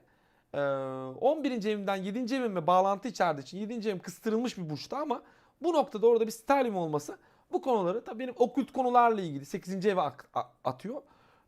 Ve okült konularla ilgili sosyal medyada bu konuyla ilgili ya da gizli gizemli konularla araştırma yapan, Ar-Ge yapan, Ar-Ge yine 8. ev ile ilgili araştırma, geliştirme, değil mi? Akrep Burcu'nun evi yapan birisi, ki ben hayatım boyunca Ar-Ge'ciydim zaten. Çeşitli firmalarda çalıştım. Mobilya sektöründen gelmiş bir tasarımcıyım. Ar-Ge'ciyim. Dolayısıyla şu anda hani bugüne kadar hayatımın 35 senesi mobilya tasarımı ve designer ve hani Ar-Ge proje çalışmaları içerisinde kendimi geliştirdim, ama çalıştığım o konuda daha çok mesleğim oydu. Ama son 5 yıldır astrolojiyle tanıştım. Bu konuyla ilgili benim astroloji fikirlerim yaptığım tasarımlardan daha çok tuttuğu için, bu konuyla ilgili sizler talep ettiğiniz için beni bu meslekten kopardınız. Sizden gelen talebi karşılayabilmek adına ben mesleğimi bıraktım, geldim burada sizlere astroloji anlatıyorum. Beni de heyecanlandırdınız. Ben de daha fazla eğitim almaya başladım. Neden? Çünkü sizlere daha fazla anlatabilmek için. Bu sefer ne oldu? Türkiye'de eğitim alacağım kimse kalmadı. Tabii daha var. Birkaç tane daha gördüm. Nasıl es geçmişim ben onu ya. Mesela ondan da almam lazım. Yani bu sefer benim en büyük avantajım e, yani ben sadece bir ekol değil. Yani ben bir ekole ait değilim. Bir ekol olmak da istemiyorum. Bir ekol de kurmadım ve ekol de kurmayı düşünmüyorum. Bir ekole ait de kendimi hissetmiyorum ama bütün hocalarıma saygılar sunuyorum buradan. Hepsini çok seviyorum. Ellerinden öperim hepsinin. Ama yani benim farklı bir şeyim var. Ben kendim bir yere sahip yani ait hissedemiyorum. Bu noktada zaten işte gölgem yengeç. Aslında arzuluyorum keşke ama merak da var. Analiz, Başak Sterlimum. Aslında kendimi bir yere ait olmak istiyorum ama olamıyorum işte. Yani bir yandan da böyle bir çelişkiyle e, yani içimde böyle bir gelgit var. Dolayısıyla daha çok araştırma, o 8. evimdeki araştırma hırsı. Dolayısıyla diğerini de merak ediyorum. Yani onu da denemek istiyorum. Bu içimdeki arzudan dolayı maalesef herhangi bir ekolün içerisinde kalmadım arkadaşlar. Daha çok yani başka yerlerden de eğitim aldım, ondan aldım, bundan aldım derken burada tabii beni heyecanlandıran sizlerdiniz, onu da söyleyeyim. Yani sizler olmasaydınız ben zaten ilk eğitimde fittim yani. Ben kendime kadar öğrenmiştim. Yani bana yeterdi o. Ama sizler benden bunu talep ettiğiniz için dolayısıyla benim haritamda da o dönemde bu konuyla ilgili yap verdiği için ben de bu konuyu yaptım. Yani bana yap dediği için haritam. Dolayısıyla ben de yaptım ve mesleğimi bıraktım ve astroloji konusunda akademi kurdum. Ve e, bu konuyla ilgili eğitimler vermekteyiz. Danışmanlıklar vermekteyiz. Temel seviye, orta seviye, ileri seviye, finansal astroloji, medikal astroloji, ilişkiler astrolojisi, seçim astrolojisi, eşref saat, zamanında kalite, horary astroloji teknikleriyle ilgili sizlere eğitimler vermekteyim. Yine mundane astroloji, devletler astroloji, siyasi astroloji konusunda ya da coğrafi astroloji konusunda da eğitimlerimiz mevcut. Burada eğitimlerimiz daha çok paket eğitimler üzerine. Ee, Yani destekli gelir. Eğitimlerimizde bir garanti söz konusu. Garanti nasıl çalışıyor? Yani bize geldiysen astroloji öğreneceksin arkadaş. İster seve seve ister zorla, yani biz zorla da öğretebiliyoruz. Nasıl mesela? Sürekli sana mail atıyoruz. Yani sürekli ders davet etsem artık bıkıyorsun yani. Hani körle yatan şaşı kalkar misali. Yani şöyle bir şey. Bize gelen hani paçayı bir kaptırdığında bir daha da kurtulamıyordu yani. Sürekli mail geldiği için. Burada mesela temel seviyeye katılan bir arkadaşımız tekrar mesela anlamadıysa tekrar katılabiliyor. E, Yani katılmasa dahi oranın derslerinin kayıtları ona sürekli gittiği için ondan sonra sürekli yani bizim derslerimiz sürekli değişik arkadaşlar. Bir dersimiz diğer dersimizi tutmuyor. Yani her dönem her temel seviyemiz farklı. Ama aynı müfredatlar. Biz de bunları paket eğitime çektik. İşte 30 GB civarlarında teknik konuları pakette anlattık. YouTube kanalımızda var. İzah ediyoruz orada örnekleriyle gösteriyor. Ya da astrolojibakanı.com ya da eksantrikilimler.com'dan eğitimlerimizle ilgili örnekler, şeyler, videolar izleyebilirsiniz. Paket eğitimlerimizle, online eğitimlerimizle ilgili veriler izleyebilirsiniz. Zaten şey var arkadaşlar, yani eğitim alacaksanız da gerçekten hani enerjisini de görün yani kişinin. Merak uyandırsın. Yani bu konuyla ilgili merak ediyorsun da yani astroloğun da enerjisini görmüyorsan, dedim ya, evrende yani bir kalite var arkadaşım. Anlatabiliyor muyum? Ben niye sizlere canlı yapıyorum? Bu anlamda yani e, beni enerjimi size göstermek için canlı yayın yapıyorum. Astrolojiyi size tanıtmak istiyorum. Bu anlamda enerjimi görün. Yani enerjimi göstermeye çalışıyorum. Çünkü yani kapalı bir alanın içinde kalırsam hem siz yani çok fazla gizem oluşturursam bana göre, evet, öyle astrologlar da var. Onları da yani bir başka bakış açısı, mesela öyle olanlar da var. Gizli olmak isteyenler de var bu camianın içinde. Saygı duyuyorum. Ama ben daha çok kendimi açık etmek isteyen, ondan sonra telefon numarası açık, ondan sonra banka hesapları açık, ondan sonra bütün her şeyi şeffaf olan bir astrolog olmayı tercih ediyorum arkadaşlar. Neden? Çünkü benim haritam bunu vaat ediyor. Her şey birazcık da ortada olmalı.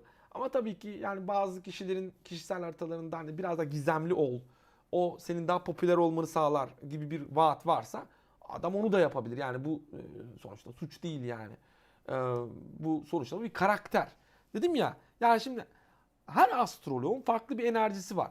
Ya önemli olan, sen eğer böyle bir eğitim almak istiyorsan o astroloğun enerjisini görmen gerekiyor. Gör ki gör yani, ne kimden eğitim alıyorsun, anladın mı? Neye göre, kime göre? Çünkü tutmuyor olabilir enerji. Yani nasıl anlayacaksın tutup tutmadığını? Ya gıcık oluyorsan olmayacak. Yani mesela e, yani onda eğer gıcık olduğun bir şey varsa alma yani. Tamam mı? Çünkü demek ki bir şeyler tutmuyor arkadaş yani, tamam mı? Yani bir şey öğrenemiyorsan onun anlattığı bir şeyden, bir şey öğrenemiyorsan e, alma yani. Çünkü zaten öğrenemiyorsun. Boşu boşuna bir de ücret ödeyeceksin, şey yapacaksın. O yüzden enerjisini gör kişinin. Gerçekten onun anlattığı, işte mutlaka YouTube'da video yapıyordur o astrolog. Yani gör, beğen, tanı. Yani en azından YouTube'dan gör. Yani beğen, öyle eğitim al. Bunu size tavsiye ederim. Ben tavsiye ederim. Tabii ki gizemli olanlar da var. Bu sizin tercihiniz. Yani burada senin enerjin önemli. Senin enerjinin çekilmesi önemli olan diyorum. Hayat da böyle yani. Kediye bile böyle arkadaşlar. Kediye, köpeğe bile böyle. Yani bak mesela Jüpiter benim kedim. Sokakta mesela para verip aldığım bir British var. Mesela British kedim var. Para verip satın aldığım bir kedi var. Bir de sokakta bulup aldığım kedi var. E, Yani sokakta bulup aldığım kedi, inan bana, para bulup aldığım kediden hani biraz öne geçmiş olabilir duygusal olarak. Çünkü neden? Arkadaşım ya sokakta gördüm ama ben onu sevdim yani, tamam mı? Yani bana enerjisi çekildi. Beni sevdi, ben onu sevdim falan. Ama şimdi hani para verip aldığın kedi görmüyorsun ki, yani ne aldığını da bilmiyorsun. Yani zoraki almış oluyorsun. Ama mesela sokakta gördüm yani Jüpiter bir smokin, yani bildiğin sokak kedisi. Bir cins değil ama hala bizimle bütün koltukları tırmaladı ama hala atmadık. Yani bizimle birlikte ve asla da atmayı düşünmüyorum. Yani sokağa bırakmayı düşünmüyorum ben bu hayvanı. Neden? Çünkü enerjisi değil mi çekildi bana? Yani kedide bile böyle arkadaşlar. Hayvanda bile böyle. Yani insan, bütün evrende algoritma böyle işliyor arkadaşlar. Evrende algoritma böyle işliyor. Evet. Yani enerjisine çek, herkesi sevmek zorunda değilsin. Sonuç itibariyle de enerjisine çekilmediğin bir kişi de ya takip etme. Seni de zamanını meşgul etmesin. Mesela ben o konuda çok mesela hassasım. Çünkü neden? Arkadaş ben burada yani çok da fazla uzun yani bir ömrüm yok, kalmadı. Dolayısıyla hani polemiklere zaman ayıracak vaktim yok. Dolayısıyla yani şurada aşağı yukarı yani sizlerle güzel bir 15-20 yıl geçireyim, ben gideyim yani, yolcu yolunda gerek. Dolayısıyla pek de polemik kurarak böyle birileriyle şey yapmak istemiyorum. Ama yani biri de böyle illa saldırmaya kalkıyor, şey yapıyor. Hani şunu da belirteyim. Başak Sterlimo ve Başak şu demek arkadaşlar. Parçalamak demek. Hani onu da söyleyeyim, belirteyim. Sonra bana neden diyorlar böyle yapıyorsun? İşte şey, ya kardeşim karşı taraf bana saldırıyor. Ya git kardeşim, tamam, bana sataşma. Ya beğenmiyorsan kapat. Yayını anında terk et ve çık git yani. Problem değil. Burada yani herkesi beğenmek zorunda değilsin. Ve herkes de seni beğenmek zorunda değil. Ama sonuç itibariyle sen benim mekanımın önüne gelip çövdüremezsin yani. Tamam mı? Neden? Değil mi, şimdi ben senin mekanının önüne gelip çövdürüyor muyum yani? Çövdürmüyorum değil mi? Bu saygı meselesi. Ya seni sevmiyorum ama, yani seni sevmek zorunda değilim ama bu saygısızlığı yapamam. Burası benim sayfam. Değil mi? Burada emek vermişiz. Bak her gün bir sürü astrolog arkadaşımız burada yazılar yazıyor. Burada emek var. Sen burada şimdi gelip de böyle ego yapıp da millete saldırırsan kusura bakma, benim de bir tarafım Başak yani. Adamı parçalarım. Niye? Ondan sonra diyorlar İlker niye bu kadar şey? Tamam da kardeşim, bana malzeme verirsen ben topa çakarım yani. Çakarım, gol olur. Yani çünkü bugüne kadar çaktığım tüm toplar gol oldu yani. Dolayısıyla sen benim önüme top yani pas atma, ben de o topu kalene vurmayayım. Dolayısıyla bu anlamda bu şekilde hani çok takipçimizden maalesef engellemek zorunda kaldık. Biz bu konuda çok hassasız sayfa olarak, yani ki babam olsa ki yani benim adminlere sözüm var. Admin arkadaşlarımız, astrolog arkadaşlarımıza sözüm var sayfamda. Babam olsa silin diyorum. Yani babamı silin ya. Yani sayfanın içerisinde enerji sana ters mi geldi? Sana ima mı etti? Bak, ima ettiği anda sil diyorum yani, tamam mı? Çünkü yapacak bir şey yok yani, enerjisi olmuyorsa yok yani, olmayacak yani. Dolayısıyla ben enerjimi çekilmedik kişiye ne öğretebilirim ki? Değil mi? Ne seni meşgul edeyim, ne ben meşgul olayım. Ne senin zamanın gitsin, ne senin canın sıkılsın, ne benim canım sıkılsın. Dolayısıyla itibariyle enerjimiz ortada arkadaşlar. Sizlerle böyle ara ara çok canlı yayınlar yaparız. Bu yıl çok yani retro var. Her şey geri zaten. İleri pek gidemeyeceğiz belli. Dolayısıyla bu yıl çok canlı yayın yaparız. Satürn de Kova'ya giriyor ya, benim birinci eve. Dolayısıyla otomatik o kendimi daha ön plana atmakla ilgili bana bir avantaj da veriyor. Tabii 12. evimden çıkacak artık. Bir rahatlayacağım ya. Vallahi billahi psikolojik buhran bu ne ya? Bu çıksın gelsin artık benim birinci evime de. Yani nereme ne kare yapacaksa yapsın yani. Çünkü o da sıkıntı verici. Yani birinci eve gelsin artık şu yani. Dolayısıyla tabii ki retro yapıp tekrar geri dönecek. 2020 Aralık ayından sonra tabii daha fazla sizlerle birlikte olacağım. Çünkü artık beni birazcık da sizlerin önüne doğru itmeye çalışıyor Satürn ve bana çok büyük sorumluluklar yükleyecek arkadaşlar. Sizlerle birlikte olmak adına. Hatta size şimdiden söyleyeyim, sayfamızın, yani bugüne kadar sayfamız dışa kapalıydı. Ee, Yani bu kararı tekrar sorgulayabiliriz Merkür Retrosu'ndan sonra. Yani tam net emin değilim. Şu an karar veremiyorum. Merkür Retrosu olduğu için tekrar kendi kararımı sorgulamamak için şu an bu kararı vermiyorum, ama bu kararı Merkür Retrosu'ndan sonra vereceğim. Kanalımızı, yani sayfamızı, Astro Show sayfamızı dışa açık bir hale getirmeyi planlıyorum arkadaşlar. Bilginiz olsun. Yani evet, dışa belli bir dönem, en azından belli bir dönem. Sonradan tekrar şey olacağız. Yani belli dönemlerle böyle kapıları açacağız yani. Bilginiz olsun arkadaşlar. Çünkü haritam bunu yapmamı söylüyor. Onu belirteyim. Yani bazen dışa kapalı, bazen dışa açık olacağız. Bunu da şimdiden belirteyim. Ama tabii ki daha karar vermedik. Belki de hiç yapmayacağız. Çünkü neden? Bu karar Merkür Retrosu'nda verilmemeli. Bu yeni bir karar çünkü. Bu kararı sonra sorgulamak zorunda kalmayalım arkadaşlar. Evet.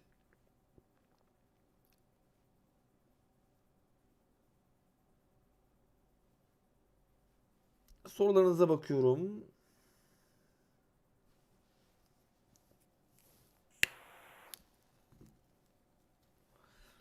Hocam. Evet Süheyla, aynen. Ee, Yani bak, senin Gat Başak aynen. Burada mesela cömert, işte sen bu cömertliğimi tanımlamanın nedeni benim oradaki Başak Stelyumumdan kaynaklanıyor. Mesela yani orada çünkü bir tutarlı bir şey var. Anlatabiliyor muyum? Daha haritanı incelesek mesela kim bilir. Benim mesela Merkür'üm senin birçok gezegenine olumlu açı yapıyor olabilir. Ondan sonra. Yani sen beni dinliyorsan arkadaşım, yani bu gecenin bu saatinde, saat 1:51, beni burada birileri dinliyorsa, ki 100, 107, 110 kişi falan çıkıyor. 107 kişi diyor şu anda, ama biraz önce daha azdı, 107'ye doğru yükseldi.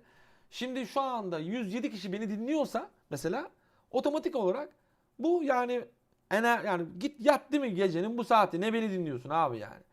Ama bu demek ki bir şey var yani burada bir enerji çekilimi var anlamında, bunu da belirteyim. Ay boşlukta olan erkek evliliği zor mudur? Kim söyledi onu? Ay boşlukta olanın, şöyle, ay boşlukta olan sadece birazcık daha duygularını kontrolsüz iletir. Yani natal haritalarda biraz da kontrolsüzlük vardır. Ay boşlukta olduğu için hani tam ifade edemeyebilir. Ee, Yani evliliği zordur diyemeyiz. Yani daha çok 7. ev yöneticisine bakmamız lazım. 1-7 aksına bakmamız lazım. Yani onu sadece ayı boşlukta diye yani evliliği kötü olacak diyemeyiz yani. Bu yani astroloji çok ciddi bir şey istiyor arkadaşlar. Yani böyle sadece ayı boşlukta bunlar gitti. Ayı boşlukta olanların hepsi, eğer evlilikleri kötü olsaydı Türkiye'nin %98'i boşanırdı, onu da söyleyeyim. Yani çoğumuzun ayı da boşlukta olabilir. Onu da söyleyeyim. Ee, Ay yayda, evde boşta. Birinci evde ise, ay yayda birinci evde ise mesela uluslararası ilişkiler. Tabii aldığı açıları bilmiyorum. Ay yayda Yani uluslararası ilişkilerle ilgili Tülay, orada uluslararası ilişkilerle ilgili bir vurgu var.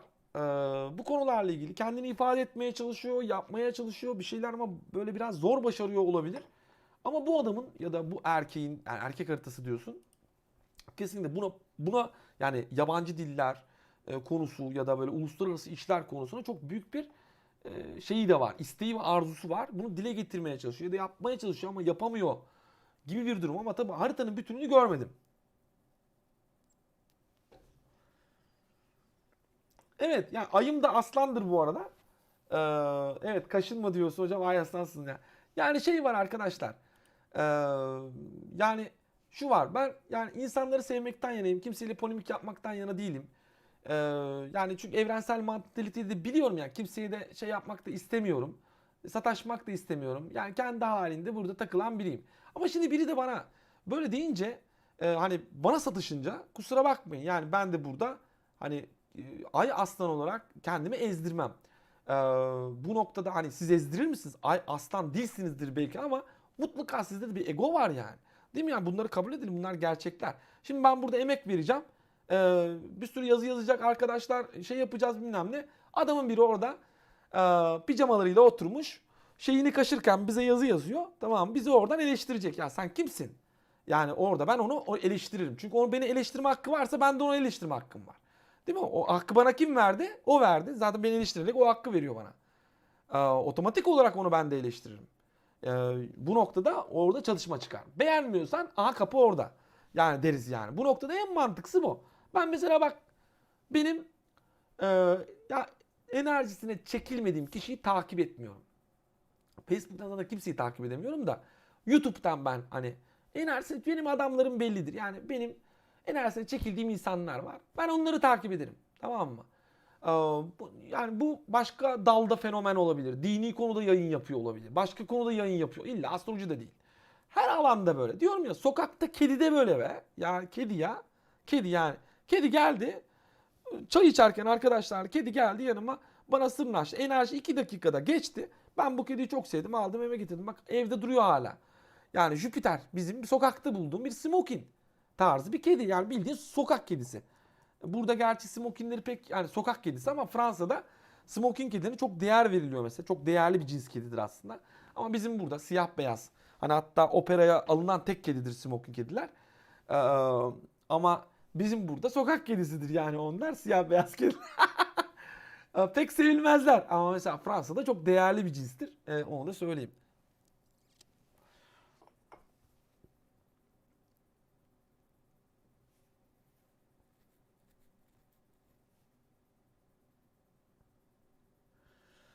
Bana evet bir tane arkadaşım gezegen yani şey olarak hani haritanızı belirtir misiniz diye. Benim güneşim Oğlak, Merkür'üm Oğlak, ayım Aslan, ee, güney ay düğümüm Balık, kuzey ay düğümüm Başak. Ama 0 derece olduğu için şu anda Aslan, Regulus kavuşum.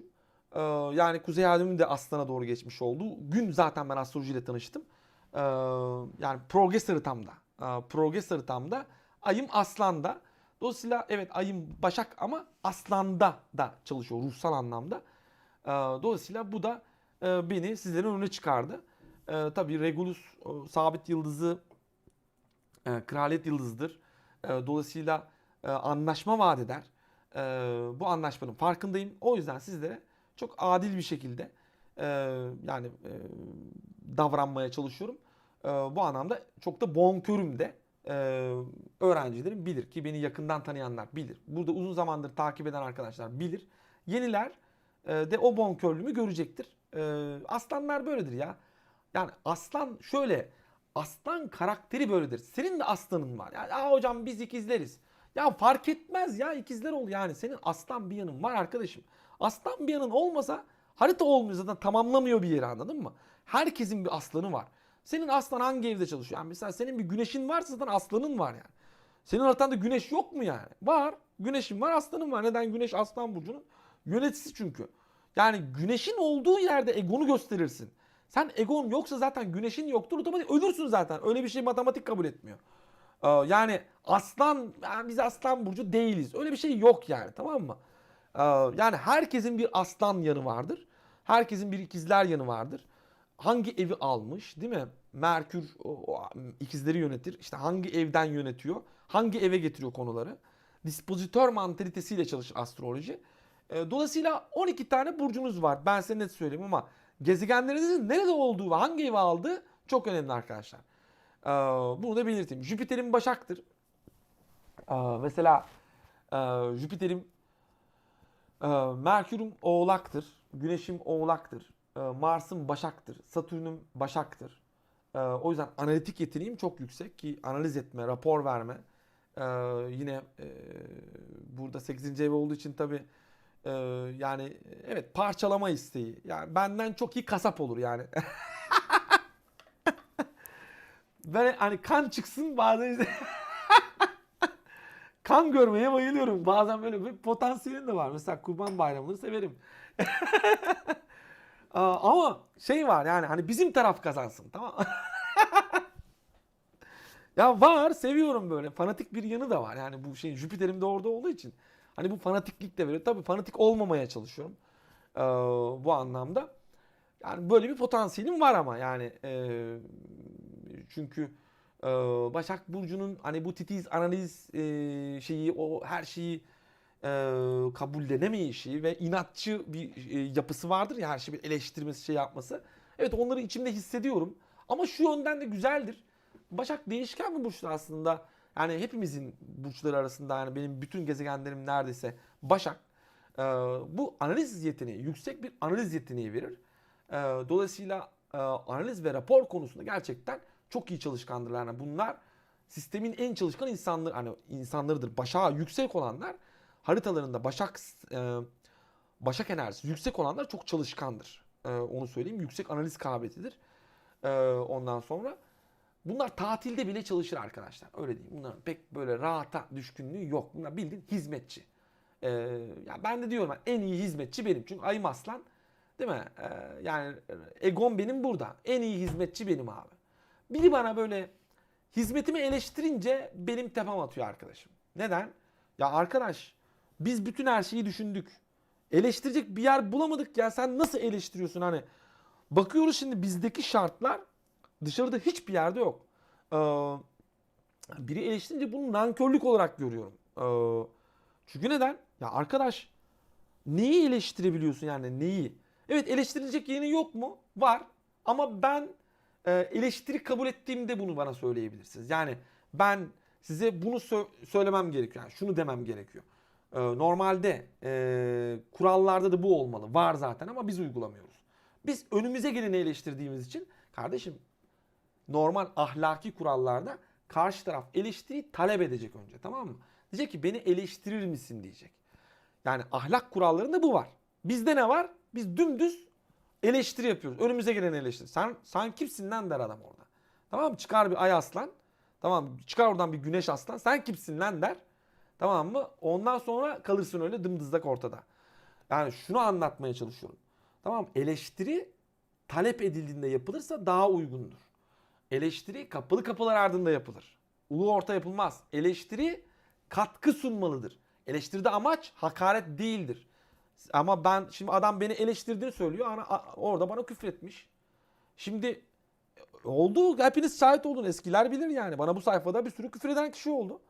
Şimdi arkadaşım, yani bu eleştiri mi? Bu eleştiri değil ya. Kusura bakma ya, benim eleştiri anlayışıma ben o kişiyi parçalarım. Ya bir izin verin, ben onu bir parçalayayım yani, tamam mı? Kusura bakmayın yani. Çünkü neden? Bir toplum ahlakına, burada bir topluluk var. Topluluk ahlakına benim yaptığım hizmeti başkalarının kullanmasını engelleyen birini ben bu sayfanın içinde istemiyorum. Neden? Başkasına haksızlık ediyor çünkü. Anlatabiliyor muyum? Çünkü ben başkalarına hizmet vermemi de engelliyor o benim. Çünkü moralimi bozuyor, zamanımı alıyor. Anlatabiliyor muyum? Yani beni abi, yani engelleme. Ben insanlara hizmet etmek istiyorum. Ya çekil git kardeşim. Yani burada durmak zorunda değilsin ya. Burada durmak zorunda değilsin. Arkadaşlar, benim boğazım oldu, bildiğin ders oldu bu, şey oldu ya iyice. Gerçi konuştuk, muhabbet ettik de. Ya benim şey gitti ya, boğazlarım gitti. Yani e, ben biraz arkadaşlar daha sonra tekrar görüşürüz. diyeyim ve vedalaşmak istiyorum. Çünkü bayağı oldu arkadaşlar. Vedalaşalım bence be. Kendinize çok iyi bakın. Arkadaşlar. Allah'a emanet olun. Sizleri çok seviyorum. İyi ki varsınız. Benim hayatıma çok şey kattınız. Dolayısıyla sizlere bir şey katamadan gidersem gözüm açık gider arkadaşlar. Sizlere hizmet etmek istiyorum. Kendinize çok iyi bakın. Allah'a emanet olun. Bir başka zaman diliminde, güzel bir zaman diliminde tekrar görüşmek üzere arkadaşlar. Allah'a emanet olun.